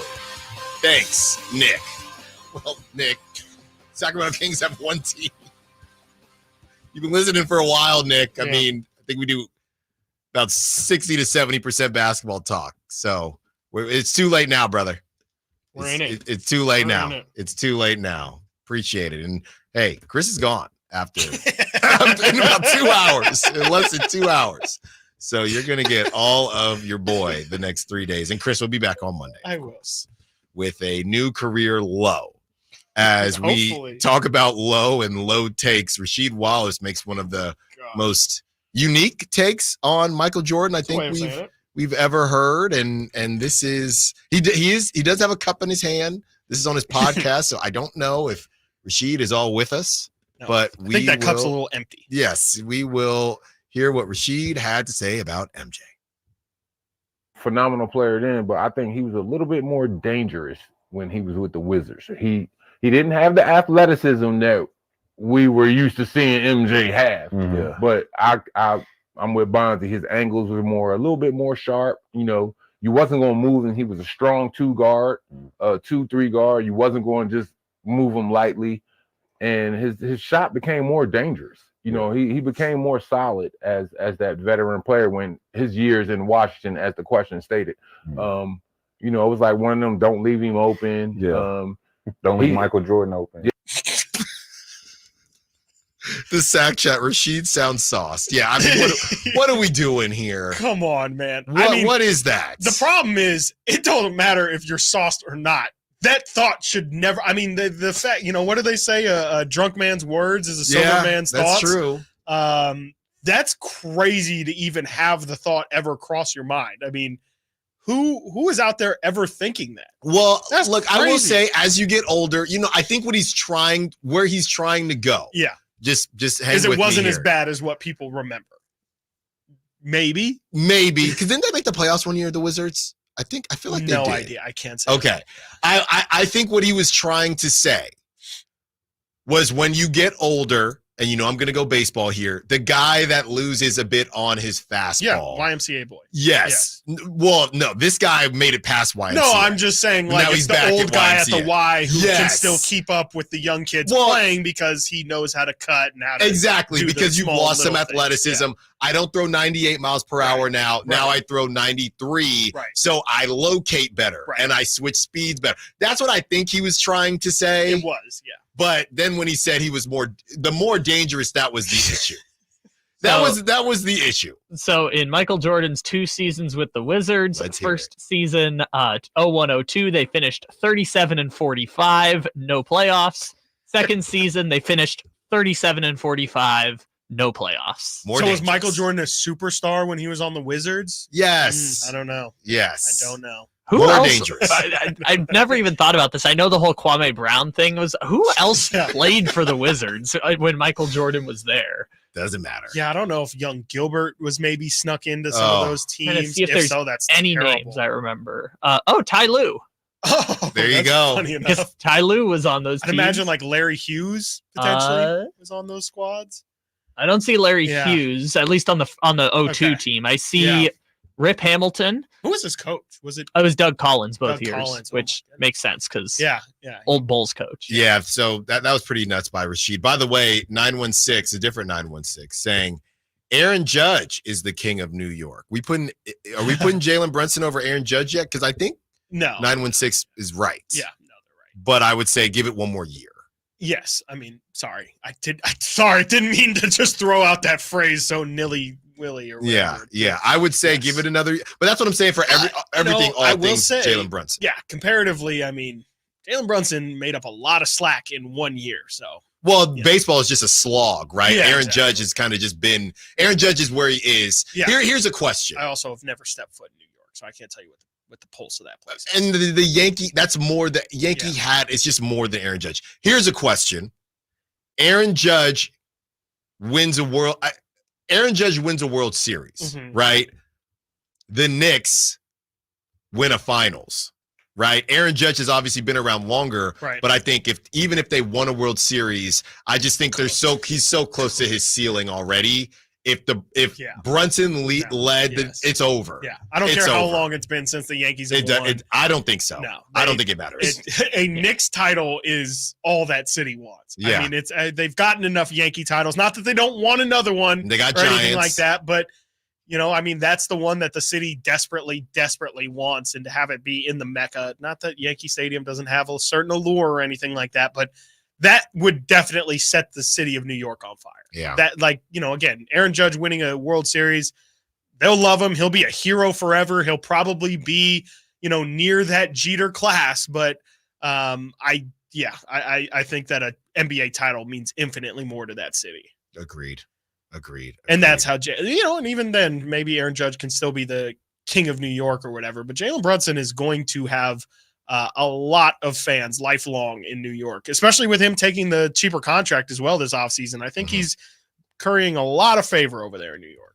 Coming up next, we got the top 5 at 5. And if you're a fan of very basic, early 2000s rock, you're going to love Kirk Cousins' birthday playlist. Stiles and Watkins, Sacktown Sports. Malik Monk plays here. Started left, goes right, steps back, launches the 3. Nothing but net. Oh, that was just filthy. Oh, my, that was sweet. Sacktown Sports is your proud home of the Sacramento Kings. I didn't ask to be thrown in the streets with nowhere to go. I didn't think I'd survive. But I did ask for help, and Covenant House was there for me. 1 in 10 young adults will experience a form of homelessness this year. For these kids who didn't ask to be put in this unthinkable situation, Covenant House is there. Covenant House helped me break the cycle of homelessness in my family. They gave me the love that I needed. Over 2,000 young people will sleep safely in a Covenant House bed tonight. When youth who are experiencing homelessness have a hot meal, a safe place to sleep, medical care, and love, they can overcome heartbreaking challenges and have a brighter future. They just really genuinely just wanted to help me succeed, and I'm succeeding. I'm a speaker, I'm an author. Covenant House really helped me and really helped mold me into the woman I am today. If you or someone you love is asking for help, go to safeplacetosleep.org today. Thunder, feel the thunder. It ignites something inside of you. Lightning and the thunder. Sets alight an elevated state of being. Days are pure exhilaration. And the nights, they're simply electric. See it, hear it, feel it. Thunder, feel the thunder. Lightning and the thunder. Thunder Valley Casino Resort. Feel the thunder. Whitey here reminding you that not all gas grills are created equal. Bring out all the delicious flavors in your grilled meats with the amazing Napoleon Prestige and Prestige Pro line of outdoor cookers. My Napoleon Stainless Steel Pro Series gas grill has turned me into a grilling pro with features other grills cannot match. They're built different, built better, built to last. Made with premium stainless steel that boasts quality and a lifetime warranty. I may never want to cook indoors again. Napoleon grills and accessories are now available at your nearby Amy's, Ace Hardware in Sacramento, and now El Dorado. Labor Day savings now at Maida Chevy with $12,000 off MSRP on every new Silverado half-ton Turbo Max in stock after rebates. $12,000 off every Silverado LT Turbo Max at Maida Chevy with at least 5 at this price. Labor Day savings up to $12,000 off MSRP exclusively at Maida Chevy at MaidaChevy.com. Sacramento Silverado headquarters. Together, let's drive. Not available with special financing, lease, and some other offers. Must trade in 2010 model year or newer. Ends 9/3/24. Made a great deal at Maida. As a mom, I'd do anything to keep my child out of physical pain. Dr. Pamela Maida is a board-certified orthopedic surgeon. As a doctor, I know that growth spurts can cause pain in my child's feet, and that can affect their legs and back too. Good Feet Youth Arch Supports are designed to alleviate, even eliminate common pain. Investing in youth arch supports for your child or teen is one of the best decisions you can make. Come to the Good Feet store now for a free fitting and test walk. Carmichael Dave here for Capital Casino. Sacramento summertime heat is back. And of course, Cap Casino, Sacramento's #1 poker room, wants to invite everyone to soak up some air conditioning, still with the most variety of table games in the region. And as always, the best food, best service, and the best action, conveniently located in downtown Sacramento. Capital Casino, of course, reminding everyone to please make sure you gamble responsibly. 1-800-GAMBLER. From the Power Business Technology Toshiba Studios, KHTK-AM Sacramento, KYMX HD2 Sacramento, the only station in Sacramento giving you local sports coverage from 6 a.m. to 6 p.m. Monday through Friday. Sacktown Sports.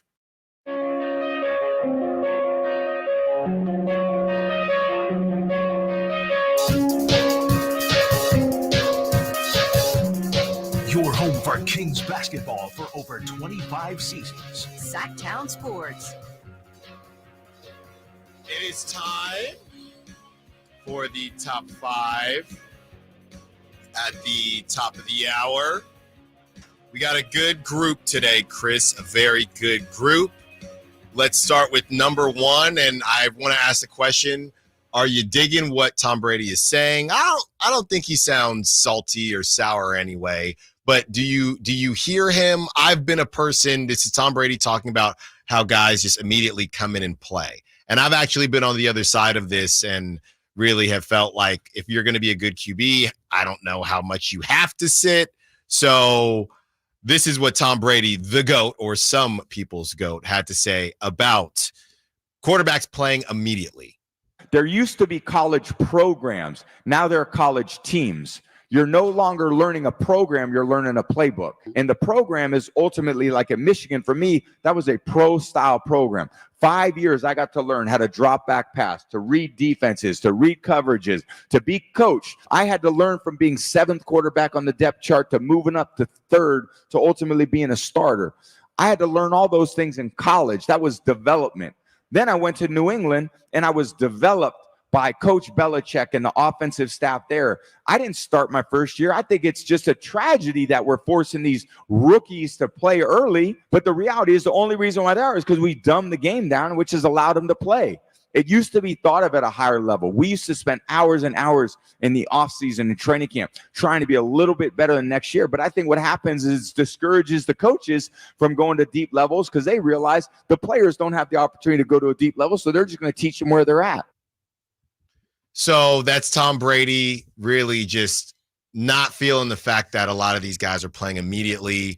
I don't know if it's fair or foul, Chris, but what do you think about what Brady had to say? Yeah, it's definitely interesting for sure. I think that he's obviously got a point. I think just in general, when we talk about all these sports, it feels like the development has kind of been thrown out the window. I know a lot of people have problems with the personal trainers and things like that where – you're not really, a lot of people feel like, and I'm sure Tom would say, you got to, and it's kind of a little bit off topic, but I do think, having your kids play every sport and things like that, it's just all factors into how everybody is being developed these days.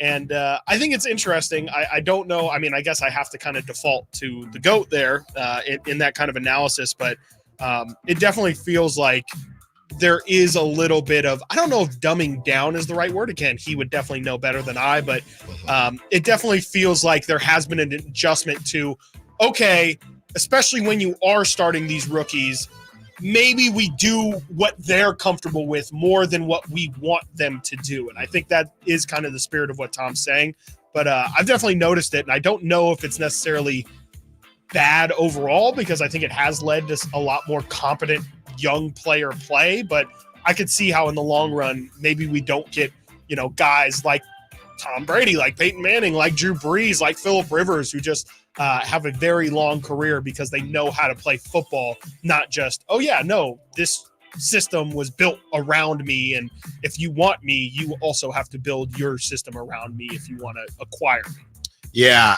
And I think one of the biggest things is every situation is different. For sure. And in a perfect world, I do think it probably helps to see the speed and go through the process, but that's just not the reality. And for every Tom Brady, I would say for every Tom Brady, not the Tom Brady's level of success, but for every successful QB that didn't sit, there's a successful QB that did sit. So it really just depends. I think you just got to know who you're bringing in. Yes, ultimately, totally. and stick to your plan. Don't get swayed. I think you're just supposed to bench Caleb Williams just for the sake of benching him. That's what I'm saying. And for Tyler Bagent, I mean, what are we doing here? Agent Bagent. Yeah. Yes, Agent Bajan. Okay, number 2 on the list here.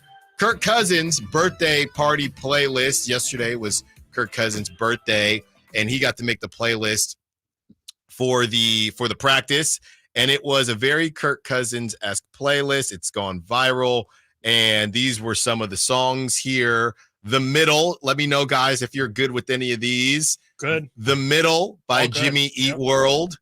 Move Along. Great. All-American Rejects. Yeah, that's a great song. Holiday by Green Day. Fantastic. Stacy's Mom by Fountains of Wayne. No She's problem got it with that. going on. All the Small Things, Blink 182, It's a not my classic. favorite, but it's a good one. I'm from yeah. San Diego. I'm obligated to like that song. The Anthem by Good Charlotte. I don't think I'm. Yeah, I I've never would heard of probably would have to hear that in order to know it. But Good Charlotte, Mr. Brightside, The Killers. I'm familiar. Stereo Hearts, Gym Class Heroes featuring Great Adam song. Levine. Kyle had to put me on to which one that was. Hearts of stereo. Oh, yeah, Yes. I very much remember that. That's Best not of my You favorite. by Foo Fighters. Lifestyles of the Rich and Famous, Good That's a Charlotte. good one. Sugar, We're Going Down Swinging by Fall Out Boy. Dirty Little Secret, All-American Rejects. This Love, Maroon 5. Great song. Man, Somebody Told Me, The Killers. Great good song. one. Dear Maria, Count Me In by All Time I Low. don't think I Don't know that one. Kryptonite, Three Doors Down. Great song. Don't know that Ocean one. Avenue by Yellow Card. I mean, I will give Kirk credit. He's fitting a vibe for sure. That is literally, if you were to be transported to maybe like 2006 and have to listen to like an alt rock station, that is Kirk Cousins' playlist right there. I got no problem with that. That was definitely an era of music for sure. And it's not my favorite, but I definitely I can appreciate that. And I think it's again a consistent enough flow to where you're fitting the same vibe. You're not Right. jumping from All American Rejects to NWA to Tom Petty or something. And But I like a mix. Yeah, but it's all got to flow, and I personally I think it has to flow, and I do appreciate that he's keeping a flow. I'm not because that might not be his. Hey, these are my all-time, or I guess for his birthday it should be his all-time favorites. But I just think I appreciate that Kirk is knows what he likes. I got a quick story. So Okay. this was, I can't remember if it was junior. I think it might have been, no, it was definitely junior year. So I was given the ability to control the pregame playlist Okay, before a game, lot of responsibility. right, at Temple. And I pride myself on, I have a pretty darn good mix, Sure. right? The problem was you sometimes, and I don't know if you've had this problem, but Spotify, sometimes I didn't organize the music, right? Okay. So I just said, Yeah, you just threw him in there. I you weren't threw them in concerned and about I the put it order. on shuffle. Yeah. Sometimes shuffle lets you down because it might play some of the same songs over and over again. So I mean, if the playlist is too big, so I say, here's a playlist. I'm super juiced about it. It played like 4 or 5 rap songs in a row, including, at the time, this is 2013, 2012, including Bonfire by Childish Gambino. Right, yeah. Now it was all edited, Yeah. but it's so obvious what he's saying. Yeah. The edits didn't matter. Making bleep, bleep. It was so bad. They turned it off before we got through half of the pregame. And what makes it worse is my buddy, he then got responsibility the next game. Yeah. Virtually the same playlist, but he organized it. And people were saying, dude, that playlist was Alan fire. sucked. You Blah, blah, blah, saved blah, the blah, blah, blah. season.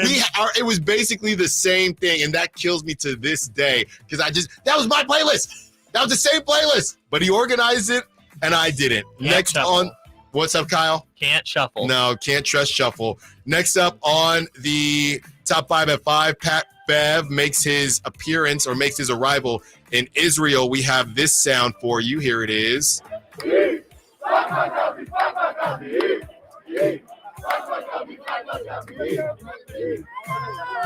So that's Pat Bev, and he's taking pictures with kids, and they're very excited. We've kind of done this before, Chris, with Sasha Vezenkov returning. Pat Bev, do you think he made the right move? I mean, he's got the Barstool brand and all of that. Sure. Do you think he made the right move, actually, playing overseas to where he will be the biggest fish in the pond? I mean, some of these video clips I'm sure we're going to see are just going to be outrageous. Yeah, I mean, I guess he made the right move. I'm sure he's getting paid a handsome dollar, right? Didn't he say that he's getting paid more overseas than when he was offered here in the NBA? I would say that it's probably what he had to do. I don't think a lot of teams were lining up to sign Pat Bev after how his exit from last season went. I sure wouldn't be lining up for it. Fine, great. Thankfully, to your point earlier, thankfully he has a podcast, or else we will never hear from Pat Bev again. Unless you subscribe to my podcast. Yeah. You subscribe to my podcast. Let's say he spends 4, 5, 6 years overseas, ends up having a really great year, and then someone signs him to like a vet minimum. Does the suspension still hold? I hope so. I think it has to. Yeah. Just like Jim Harbaugh. Yeah. I guess Jim Harbaugh, but his is like a show cause. So it's like after 4 years, it doesn't matter anymore.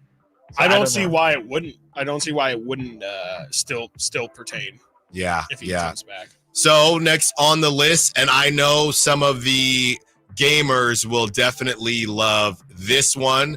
The Backyard Sports franchise is officially relaunching, slated to return in coming months, and it is straight from their social media page. So I'm assuming Backyard Baseball. I saw Bobby Witt Jr. hit a home run with the Backyard Baseball bat during Players Weekend last week. So that will be something I think a lot of people are excited about. And I'm just excited for the next generation to get into it as well. I mean, it's just going to be funny seeing these streamers playing Backyard Baseball. I saw one thing, and you guys know I know nothing about the whole video game streaming thing. I saw these guys playing I think it might have been PS2 or something, but they were playing some football game, like an old Madden. That's Chris, that might be my chance to become a streamer. If we can start, is anybody out there streaming N64? No, I don't think so. Some throwback game. Oh, is anyone out there streaming? What else was there, Chris? Yeah, GameCube. Yeah. I'm sure GameCube because people love the Dreamcast. Dreamcast. I only know GameCube because of the meme where they do the introduction to like what the home screen is. Yeah, the only reason I would have any idea. I know. I saw somebody playing Wii. I know Wii is on a couple different Twitch streams, but we're going super throwback. Yeah. I'm gonna go Sega Genesis on a stream and have 3 people watching. One will be my wife and the other will be my mother. Next, Backyard Sports can't wait. I literally grew up on Backyard. That's what I'm talking about. All of them. That's what I'm saying. Backyard Basketball, incredible. It had Lisa Leslie and Kevin Garnett. Mm-hmm. Those are the only 2 pros. My Pablo Sanchez shirt is in the mail right now. Is it really? No, but I'm going to order. Okay. one. I'm definitely going to order one with it coming back. Mm-hmm. And I mean, the GOAT, Pablo Sanchez, love it. And Backyard Baseball was the crown jewel of it. I can't wait. Even if I'm pretty sure they're going to make it for everybody, and obviously try and lean more into the nostalgia part of it. Yes. Probably trying to get the new generation of kids, but it's going to pop. It's going to pop. Yeah. So everybody is excited about that. And last but not least, guys, look, we gave Colorado a hard time when they had their handles, and maybe we're just turning into the older guys and get off my lawn. But now Oklahoma State players will wear QR codes on their helmets this season that link to the general team fund for every student athlete on the roster.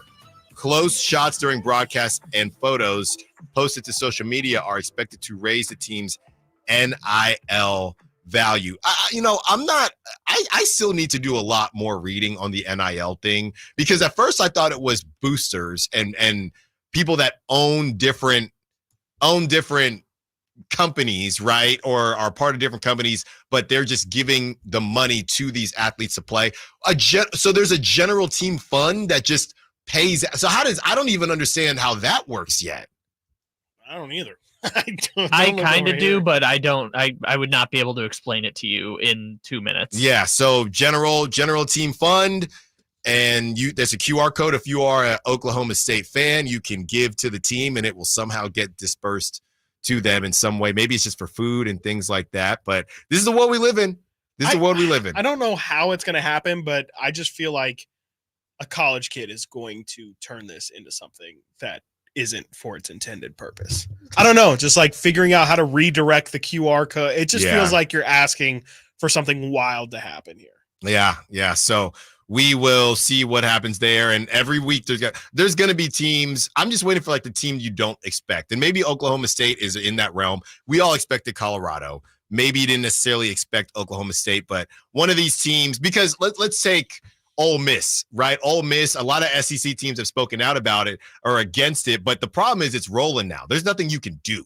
So you don't really have a choice. You either get with it or get lost as in losing your recruit. So I think that is part of the problem. Coming up next, it's been a while since we said these two names, the first and last name on this show. So let's get back into it because there's more drama where it comes to double C's out there in Indiana. Stiles and Watkins, Sacktown Sports. Dan owed an unbelievable amount of money to the IRS. I got behind on my taxes. It's a horrible feeling. He was in denial. And when I got those letters from the IRS, you wanted to act like they didn't exist. Finally, Dan turned to Optima Tax Relief, the leading tax resolution firm. A-plus rated by the Better Business Bureau, they've resolved over $1 billion for their clients. Optima got me a settlement with the IRS. These people are really people friendly. It was every bit of a new lease on life for me. The fast action and the great results made Dan's head spin. I felt like I was in a dream, but it's real. And I have paperwork to prove it. They got the job done and life is good. For tax help you can trust, call Optima now for a free consultation. If you're worried about what's going to happen with the IRS, stop worrying. Make the call now. Call 800-343-6460. 800-343-6460. 800-343-6460. Optima Tax Relief. Testimonial from an actual client. Some restrictions apply. For complete details, please visit OptimaTaxRelief.com.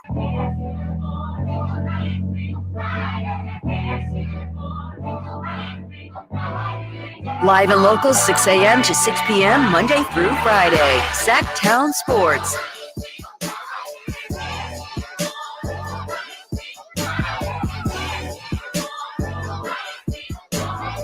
He's going to let this ride as Chris rides into his vacation. Is this an underrated beat? I don't know. It's still that album I think is like 11 years old now, and that song still comes on all the time, and I love it. The beat's fine. Not a massive fan of the song, but I like the beat. It's okay. I'm a fan of Not all a Chance guy? I love Chance. I shouldn't say love Chance. He's trying to come back. Yeah, I like Chance to a point, and then I shower. think he kind of lost everybody with his wedding album. And now he's divorced. Yeah. Oh, he sure is? is. Yes, Yeah. he sure is. That's why he's back. So he's back to being a tortured artist again? I can't speak to that, but mixtapes were fire. His last couple songs have been better. Yeah. They've definitely been better. And we're going to get into a conversation about, I was trying to get it to Caitlin Clark, but I couldn't figure out how to do it. Caitlin Clark drama. We haven't talked about Caitlin Clark in a while here, but Chris, Caitlin Clark is still ruffling feathers. It seems like the Olympic break has really helped Caitlin Clark. She's been cooking ever since. And did you see the shove scene around the world where Caitlin Clark is pumping up the arena, and she does it right near Seattle's bench, and Skylar Diggins, literally speaking of the Olympics, does an Olympic power speed walk to purposely run into Caitlin and kind of say, hey, get away from our bench. I think the whole thing was Caitlin doing it, whether it was purposely or not, in front of the bench. That's what Skylar had taken some offense to, but everybody is talking about this now, this shove, and now Caitlin Clark is still cooking. Here are some of the numbers, Chris. Sunday, the Storm Fever did 2.2 million viewers. Saturday, 2 games, Liberty Aces. That's a rematch of the finals. That didn't break 1 million. And on Friday on ION. I've never said that out loud. ION, 1.2 million again for the Lynx and Fever. Caitlin Clark, this is from Joe Pompliano. Caitlin Clark getting more viewers on ION than a WNBA Finals rematch on CBS is actually crazy. So she's starting to find her footing, Chris. Yeah, no, I mean, ever since the break, they've had 2 games, and they've been absolutely incredible. They take out the Mercury, and they take out Seattle as well. And both of those teams are higher than them in the standings. They've looked incredible. And, it's really not a surprise when you think about it. In a way, this is kind of perfect for Caitlin's first season because with the Olympic break, they did kind of get a version of a second training camp because they only had one Olympian on their squad. So they were able to come back and pretty much be ready for this second half where, teams like the Liberty and teams like the Aces had pretty much half of their team and pretty much the entirety of their starting lineups tied up with Olympic stuff. And so they couldn't really get fully ready for the restart. Indiana's looked incredible. I mean, Caitlin's been fantastic. That moment was super weird. I honestly think it was more about Skylar Diggins, who does kind of have a history of ruffling people's feathers the wrong way, I will say. And I think it was really just that Caitlin was putting on them because that fourth quarter, they were unstoppable. I believe it was in the Seattle game. They just could not miss. And, I tweeted out the other day, it'll depend on how the final standings look out, but I'm not just buying into the hype here. There is real smoke behind. Don't let the Fever get going here because they might upset somebody in the playoffs, especially if it is going to be against the Mercury squad. Or I kind of feel like the Sun can take them out in Connecticut, but depending on how they match up in the playoffs, there's a chance Caitlin Clark and the Fever make some real noise. So I don't think this thing is going away anytime soon. Yeah, so that's just great stuff from Caitlin Clark and Diana Taurasi. Did you see the clip? There's another clip of Diana Taurasi saying something to Caitlin Clark and Caitlin Clark appears some out the words "I don't give a bleep," and somebody else laughs. So to Diana Taurasi, I mean, the whole back and forth between, hey, she's superhuman against other college players. I don't know that it aged. There are things that have aged worse. I don't know that it aged like milk, but it definitely didn't age like wine. And in each game that Caitlin plays, it does get closer to milk than wine.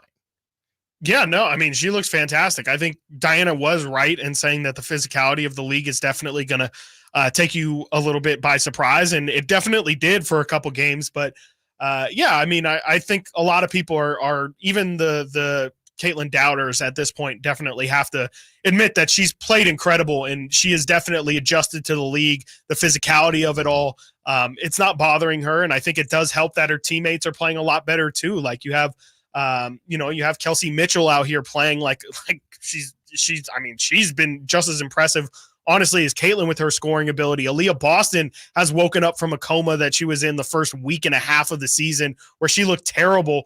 And Aaliyah is now putting up near triple-double numbers on given games. So I think that it does help that her teammates have definitely learned how to play with her. I think she is definitely more of the system than a lot of rookies coming in. Typically, it is people who come off the bench when you're a rookie, or maybe you just aren't the team's best player walking through the door. But Caitlin is the system there in Indiana, and I think it did take a second for everyone to kind of get accustomed to playing with her, figuring out, hey, you got to run the floor because that's where she really is just a problem is in transition. She is an absolute monster. She's averaging something near 20 and 11 the past 10 games or something like that. It's just been ridiculous to watch. And yeah, I mean, there's no question about it. She has definitely adjusted to the league, and pretty soon here, the league is going to have to adjust to her because she's just getting more and more comfortable day by day, game by game. And I think by the end of the year, she's going to feel like she belongs, and so much so that I really think she's going to go into that playoff series again, feeling like they have the best player out there and might even have the best team out there. Yeah, so in that series, right? Not in the entirety of the playoffs, right? And a lot of people, I think we joked about this. Can you imagine if the women's team lost to France in the Olympics? Sure. How much we would have had to hear about? You should have had Caitlin. So that one, Diana was terrible in the Olympics for what it's worth. Yeah, that foot on the line really helped everyone from having to deal with that, assuming, if they went to overtime and Team USA lost. So good on Caitlin for really coming into her own and really, and you said it, Chris, I mean, when it comes to some of the drama and I don't want to say politics, but, are you speaking for this group or that group, whatever it is, the more you do see Caitlin, it's just very clear that she just wants to play basketball. That's all she cares about. I mean, even this, people are trying to make this Skylar Diggins bump into a big deal. I don't think Caitlin cares. She does not. Caitlin's out here getting texts for slapping the stanchion in the back. She's a lot more concerned about her own frustrations than other people trying to piss her off. Yeah. Coming up next, a former Giants great, gets released from his current team. We'll tell you who it is. And should another reunion happen, not just Isaiah Thomas, but this former Giants star with San Francisco. Stiles Watkins, Sacktown Sports. On the move?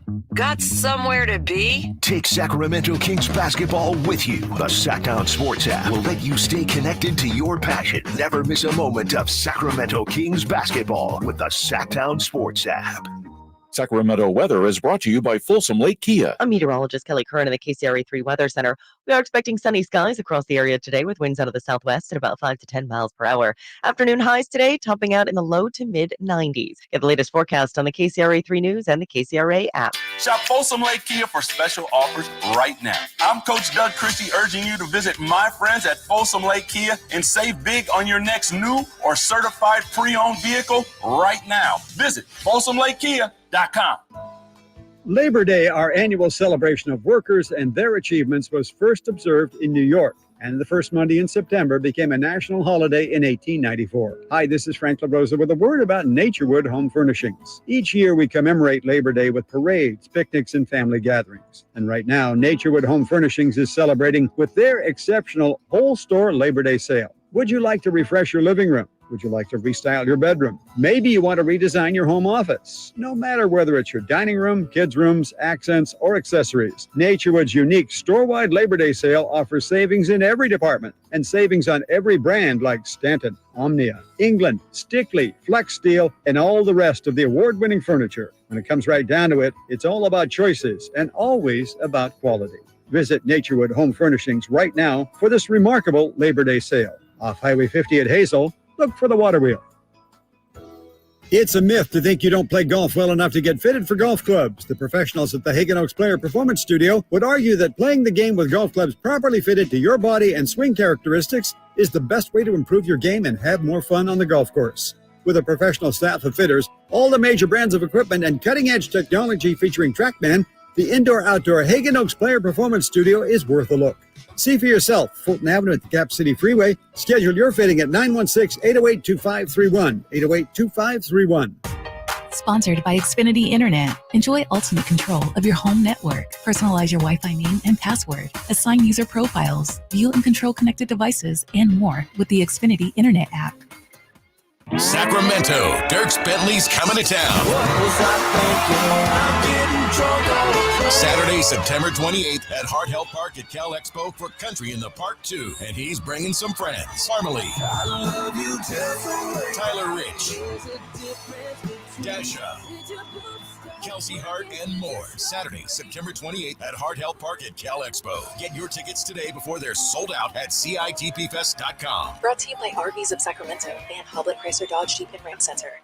Are you tired of your tee shots ending up in the adjoining fairway while the rest of your foursome is hitting it down the middle? Well, experts will tell you that being properly fitted for golf clubs will help you strike your drive center cut. The Hagen Oaks Player Performance Studio and its team of trained PGA professionals are ready to help you get rid of your banana balls and duck hooks. Hagen Oaks Indoor-Outdoor Player Performance Studio fittings are available 7 days a week. Make yours today by calling 916-808-2531. That's 808-2531. I just don't like going to church, man. I don't like the people there. People at church have like coworker vibes. Ralph Barbosa, the super cool ass tour. Like some of them are cool, but most of them, you know, they're just being fake nice because they want that promotion. Like if those are the people that are going to be hanging out in heaven, I just go to hell. Saturday, September 7th, the venue at Thunder Valley. Get tickets now. For tickets, visit ThunderValleyResort.com. Don't miss the hilarious Ralph Barbosa live.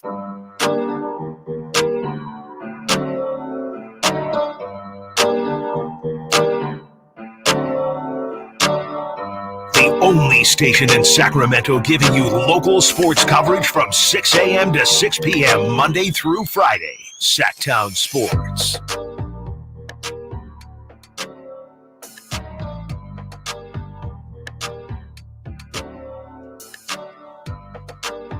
The St. Louis Cardinals have made the following roster moves. Well, there's only one that we care about. Brandon Crawford. This was about 30 minutes ago, or excuse me, an hour ago. Brandon Crawford has been released from the St. Louis Cardinals, giving the Giants an opportunity to make a right out of the wrong. Bring Brandon home. Bring Brandon back. Bring Brandon back. Tyler Fitzgerald's obviously been cooking. Sure. Marco Luciano, he's not a shortstop anymore. He's not a DH either. He's not a DH either. Just get Brandon, and then maybe after that he does retire. I don't know if please. Yeah, I don't know if that relationship is as strained as maybe it appeared in certain situations. But yes, bring Brandon Crawford home if he's okay with it, right? If that relationship is, what is it with the Brandons? Ayuk, Crawford, these strained relationships. How's Belt feeling these days? Well, I saw him, and hopefully he stays far away. That was one of my colder takes. I was never a Brandon Belt guy. Same. But I did think with the shift change when he went to the Blue Jays, I thought he was going to cook. And I'm pretty sure that might have been his last season. Yeah, I think it might have with been. the team. But Brandon Crawford, first baseman who can't hit. That's right. Well, that's right. We love first basemen that like to walk first. Yeah, that OBP though, man. That's right. That's right. So Brandon Crawford, Chris, would you be intrigued or interested in a return to the Giants for Brandon Crawford? Right. A lot of people were upset about how that went down. Yeah, I mean, I think so. I guess, I can't make this big emotional claim for Isaiah Thomas and then just say, yeah, but Brandon Crawford can kick rocks. Like, it's still the same feelings, like, especially in this season for the Giants. They can keep telling themselves that they're competing for a playoff spot, but by the end of the season, when it's probably going to get pretty clear that they aren't going to get that spot, like, you need to have something, frankly, to have the fans show up for. And, nobody wants to admit it at that point, or at this point, I guess, but it is an excuse for fans to go out there. I guess, I'm looking at it now. Giants 3.5 games back. I guess I shouldn't, throw dirt on the grave yet, but definitely something to consider as we approach the end of the season is something like that, where it's just for fans really. And it's a good send off for him. And like you said, it is an if Brandon Crawford wants to do it, because the whole reason why he, I guess, didn't want to sign with the Giants initially was they I guess they didn't want him back. They didn't ask. He wanted an opportunity to Yes. play. He didn't just want, nice little swan song and hey, wave hands to the fans and all that stuff. It's fine. I mean, especially at this point in the season, it's pretty much cooked, and it's not. There's no illusion of Brandon Crawford being a full-time shortstop solution, and so I think it's fine for where they're at. But it doesn't move. You're not moved. No, I don't care. I really don't. I'm moved. I mean, I get it. He is the Bay Area kid. There's that famous picture of him. That's right. And all of it's chills. great. But that's not what this Giant season was supposed to be. Well, no, but I'm just saying at this point, it's a fine consolation prize. But it's just, to me, if that's what you're prioritizing at this point in the season, that's probably not where you want it to be. I don't know if it's different because you grew up a Giants fan and you have the winning history and all that stuff. But Brandon Crawford, we talked about this before. He's not really one of those players who's going to be a Ring of Honor guy for the Giants, I wouldn't think, or have his jersey retired or anything. So maybe the Swan Song is kind of the send off for him, because he's going to be probably a part of the organization, but not actually get any of those post-career recognitions just because he wasn't excellent enough as a player. Yeah, he's a really tough one. Obviously, we know what he did defensively. Offensively, I think you might be onto something, Kyle. I don't know when it comes to retiring jerseys. I don't think he's there, but the Ring of Honors and whatever other things they have out there, I could see he'll definitely be in the ballpark. They're going to do. He's the Bay Area kid. He's the Bay Area kid that they just did the 2014, and that's the thing. He was busy playing, right? Or attempting to play, so he didn't get to do that one. So there'll be opportunities that he will have to, and I think they'll do right by him at the very end. So. I hope that they do bring him back. I would bring him back because, I mean, I don't think the Giants are really winning anything. No. Under normal circumstances, he would be right in line for that radio play-by-play broadcasting job. If that's something that he wanted. So it still could be him in a different light, or Hunter Pence hopped in and on the broadcast on the NBC Sports show. Bay Area, they had Hunter Pence at one point doing play-by-play. They have Sergio Romo in there now, so they have guys. Right? Yeah, they have guys if he wants to go in that direction. But it's crazy. You don't think this makes him look bad, does it?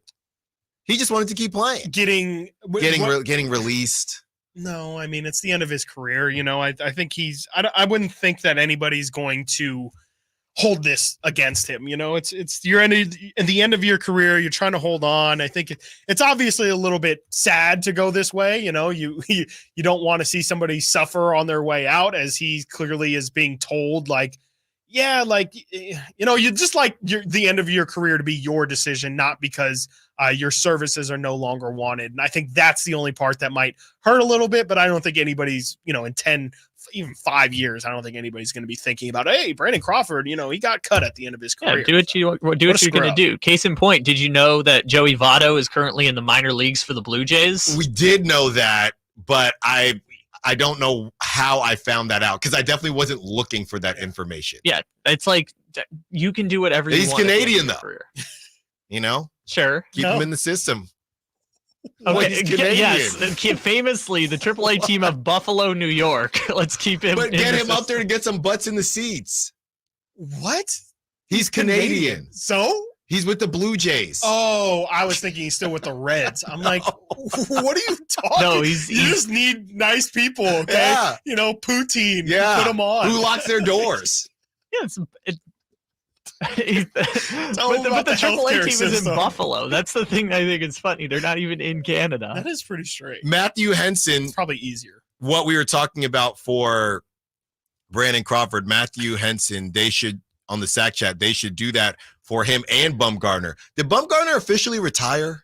I think so. I'll double check, but I'm pretty sure. Yeah, he's officially he's not retired active, now. that's for sure. I've complained. He was at the. Yeah, he was there. Right? Yeah, he was there. Yeah, got a nice ovation too. Yeah.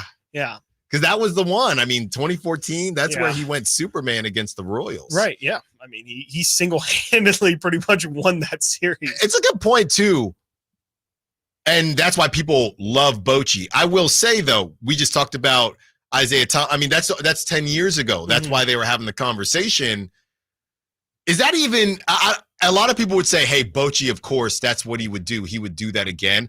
I'd love to ask Bruce Bochy, who is still a manager, are you even allowed to do that? I mean, do you even get the sign off to do that?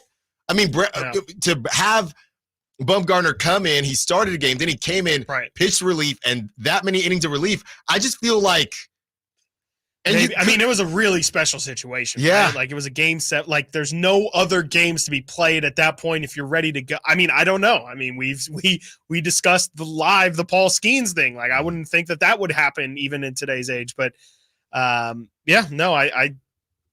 would bet that he probably would say no, but I think if push came to shove, I don't see why you wouldn't allow somebody to do that in that situation. Bumgarner technically not retired yet.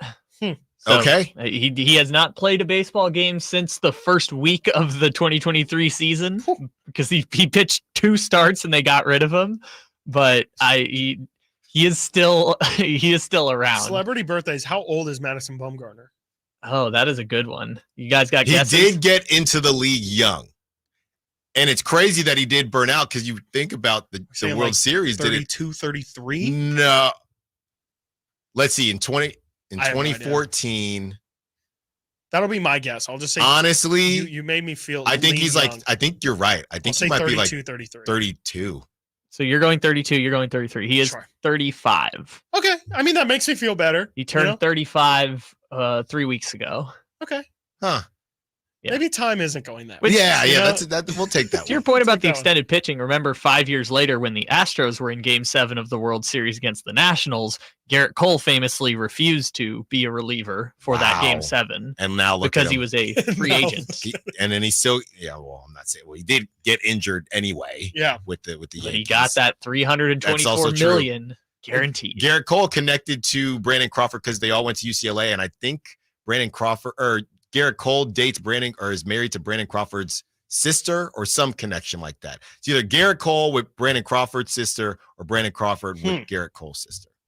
Cool. Yeah, I think they played soccer at UCLA. Oh. Top 10 oldest players in baseball. Justin Verlander is 41 years old. Dang.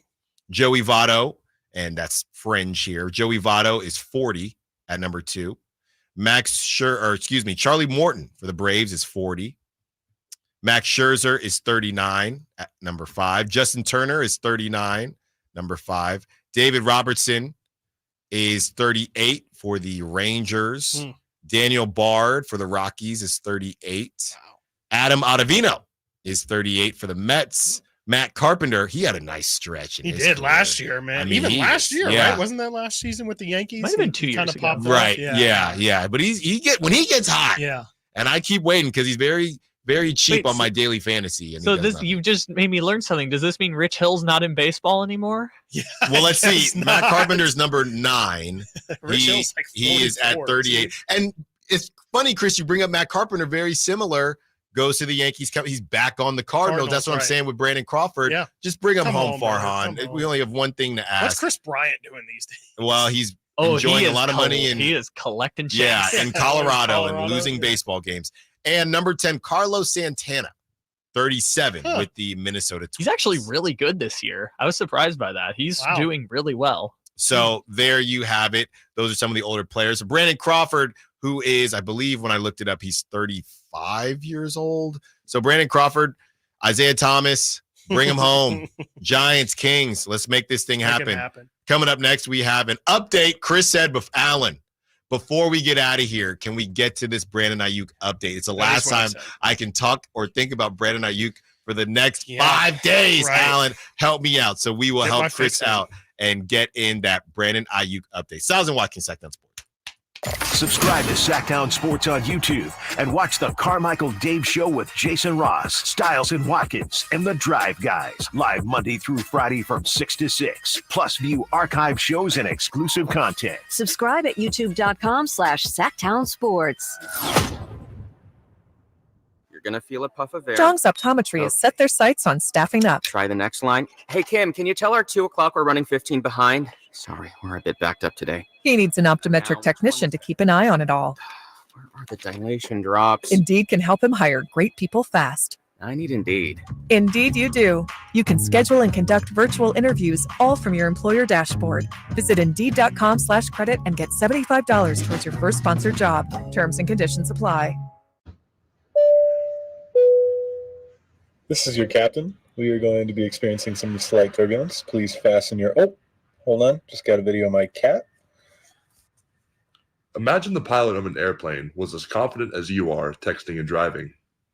Seems kind of crazy when you put it like that. Visit StopTextStopWrecks.org. A message brought to you by the National Highway Traffic Safety Administration, Project Yellow Light, and the Ad Council.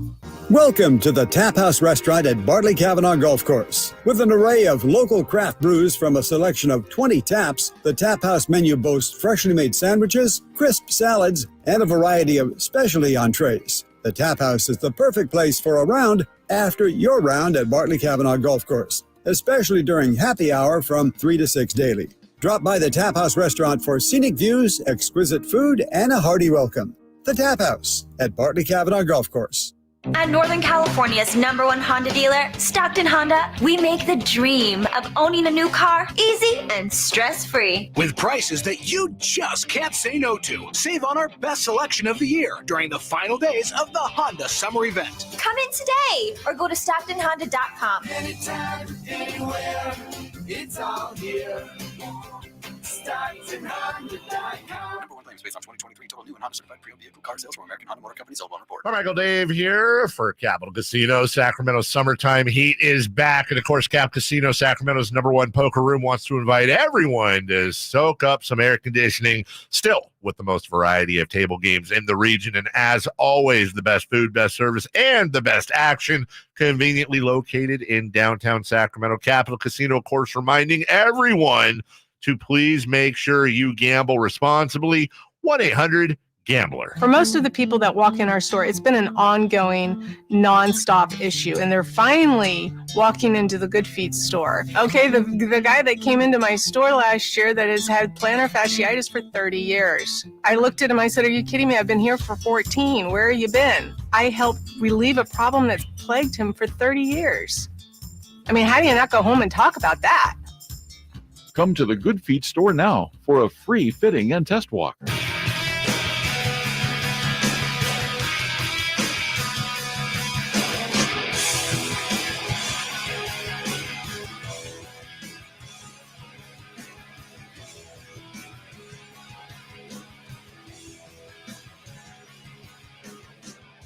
your home for Kings basketball for over 25 seasons. Sacktown Sports.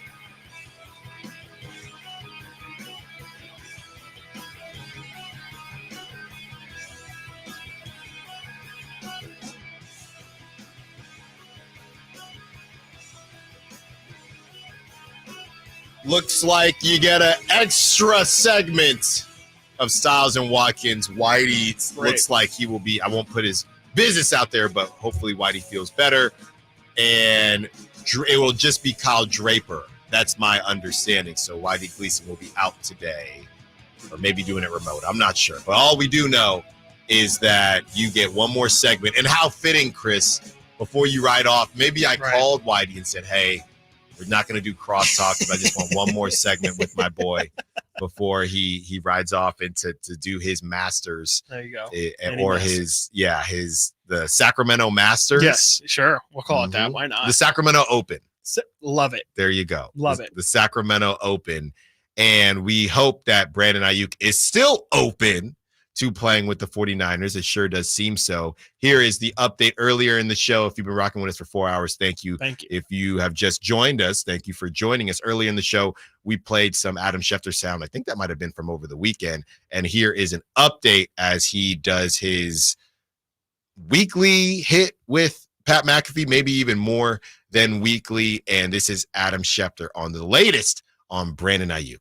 The 49ers know that they need Brandon Ayuk out there. He's made a lot of plays for them over time.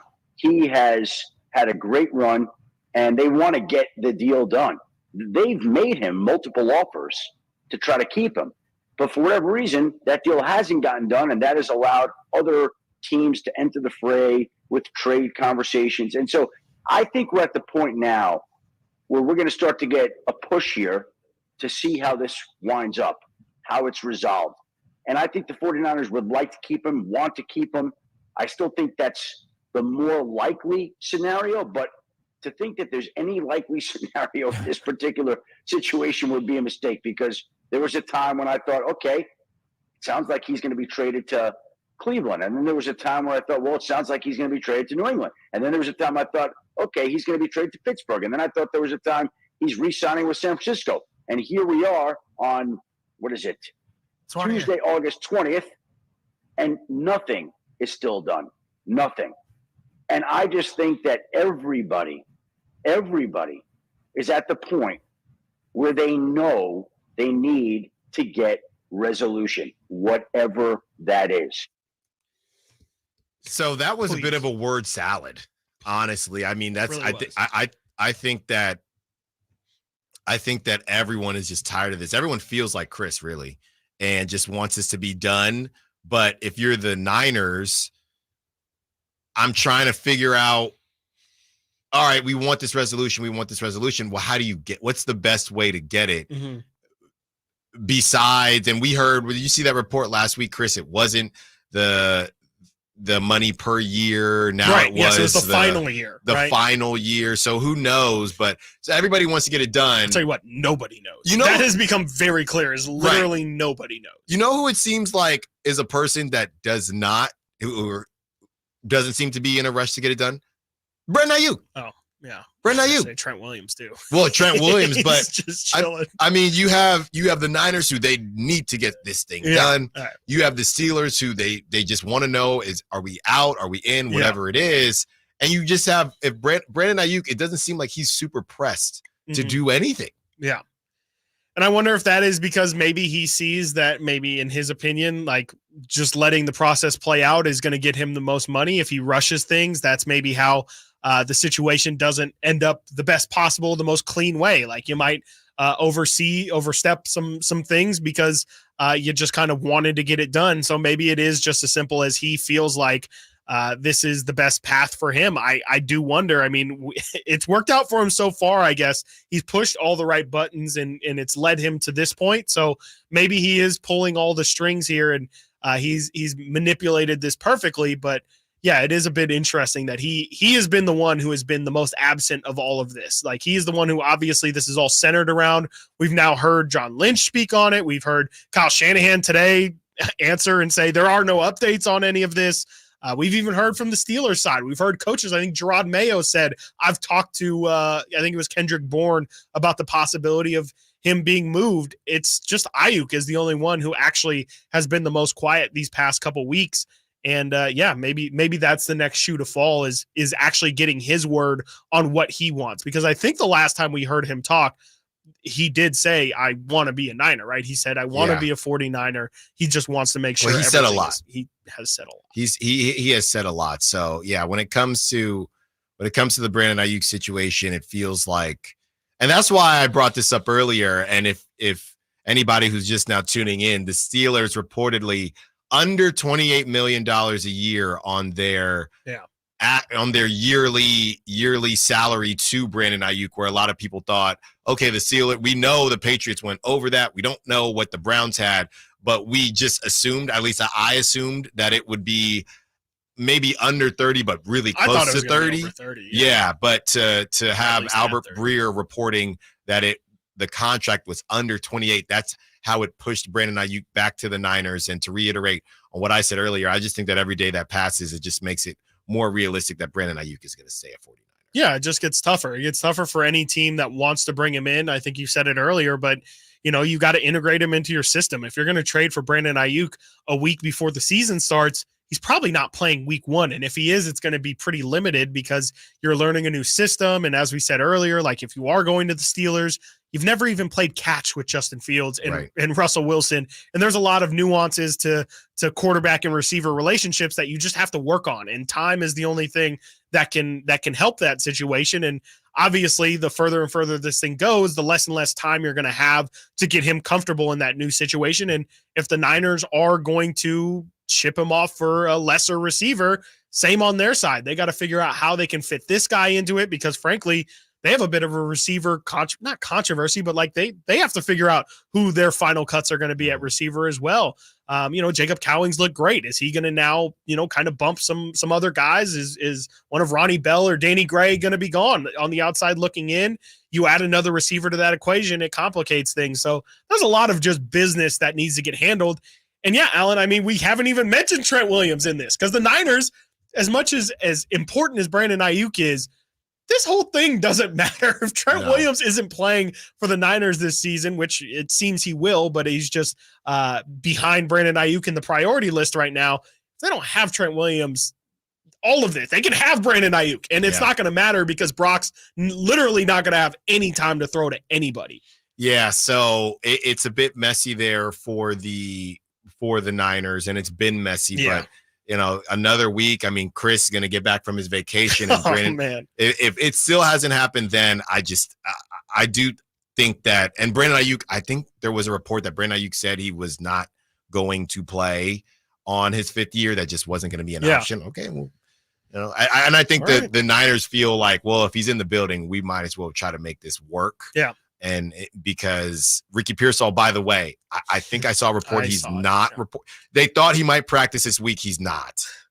That's, again, another situation where that dude, I mean, I'm sure he's familiar with or gotten more familiar with the playbook, but Niners need to see him. Like, they're not just going to throw him out there week 1 without knowing exactly what he is or not feeling comfortable with him getting reps beforehand. That's another situation where, it's when, like, is week 1 in the card for him? I mean, I don't know. If he's not going to play this week, that's their 3rd preseason game out the door. He can play in the 4th preseason game as much as you want, but I don't know if that necessarily means he's going to be ready for week 1. And if the Ayuk situation isn't wrapped up by then, you kind of need Ricky Pearsall in week 1 if you're not going to have Ayuk. So that's another layer of this. And then you just throw on in general all of the Niners injury concerns. I saw that Feliciano is going to be out for probably week 1 as well. So they're dealing with a ton of injuries and just a ton of problems in general.